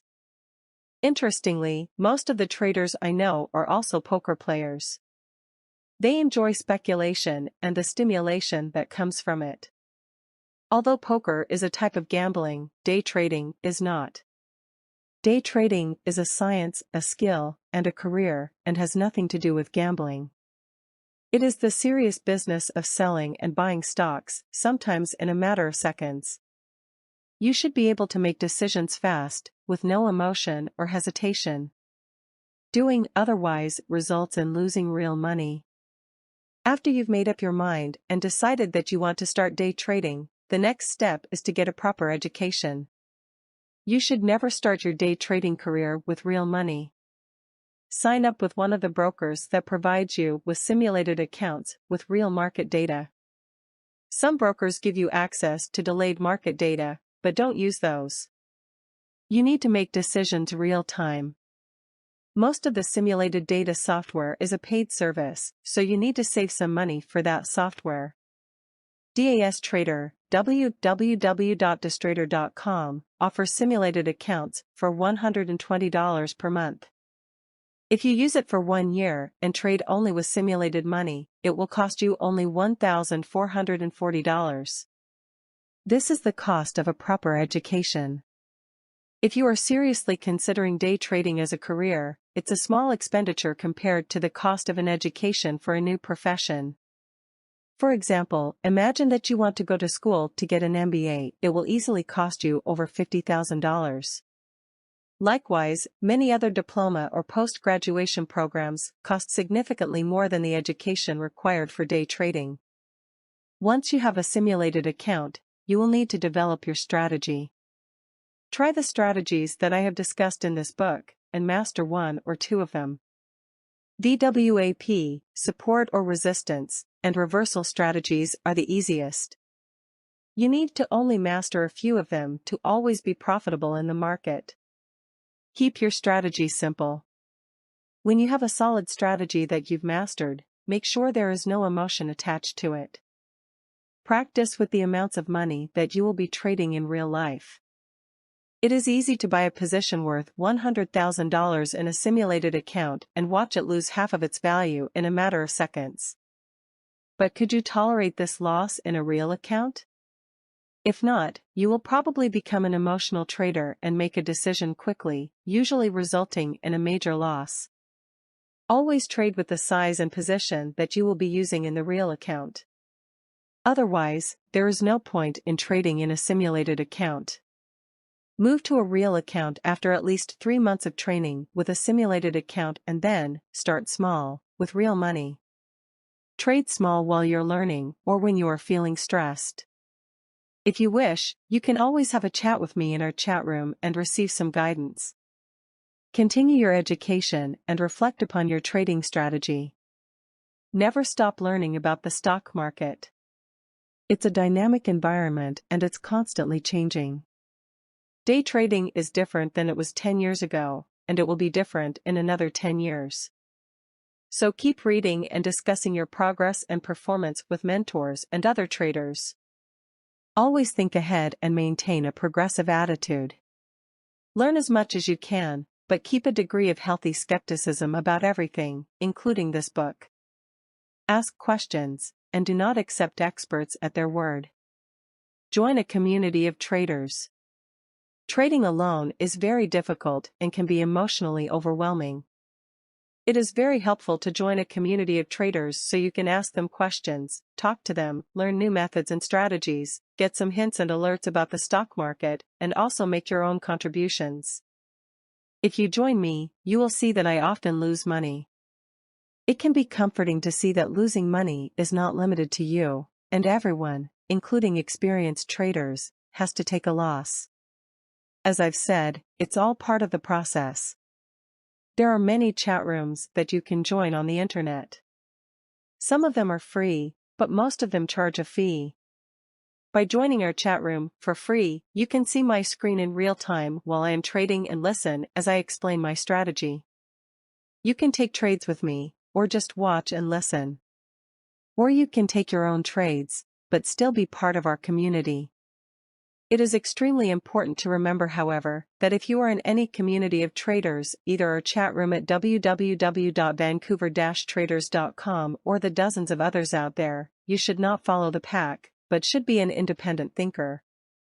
Generally, people change when they join crowds. They become more unquestioning and impulsive, nervously searching for a leader whose trades they can mirror. They react with the crowd instead of using their minds. Chatroom members may catch a few trends together, but they get killed when trends reverse. Never forget that successful traders are independent thinkers. Simply use your judgment to decide when to trade and when not to. Last but not least, if you enjoyed reading this book and found it useful, I would very much appreciate your taking a few minutes to write a review on the Amazon website. The success of a book like this is based on honest reviews, and I will consider your comments in making revisions. If you have any feedback, feel free to send me an email. Your review on Amazon will help other people to make informed decisions about my book. I purposely priced it low so more people would be able to purchase it and use it. Teaching people and helping them to start a new career fulfills something inside of me that motivates me every day, so I hope you can help me to accomplish this task of ongoing learning. If you're ever interested in connecting with me, check out our private chat room at www.vancouver-traders.com or send me an email at andrew@vancouver-traders.com. I'd be happy to have a chat with you. Thank you, and happy trading.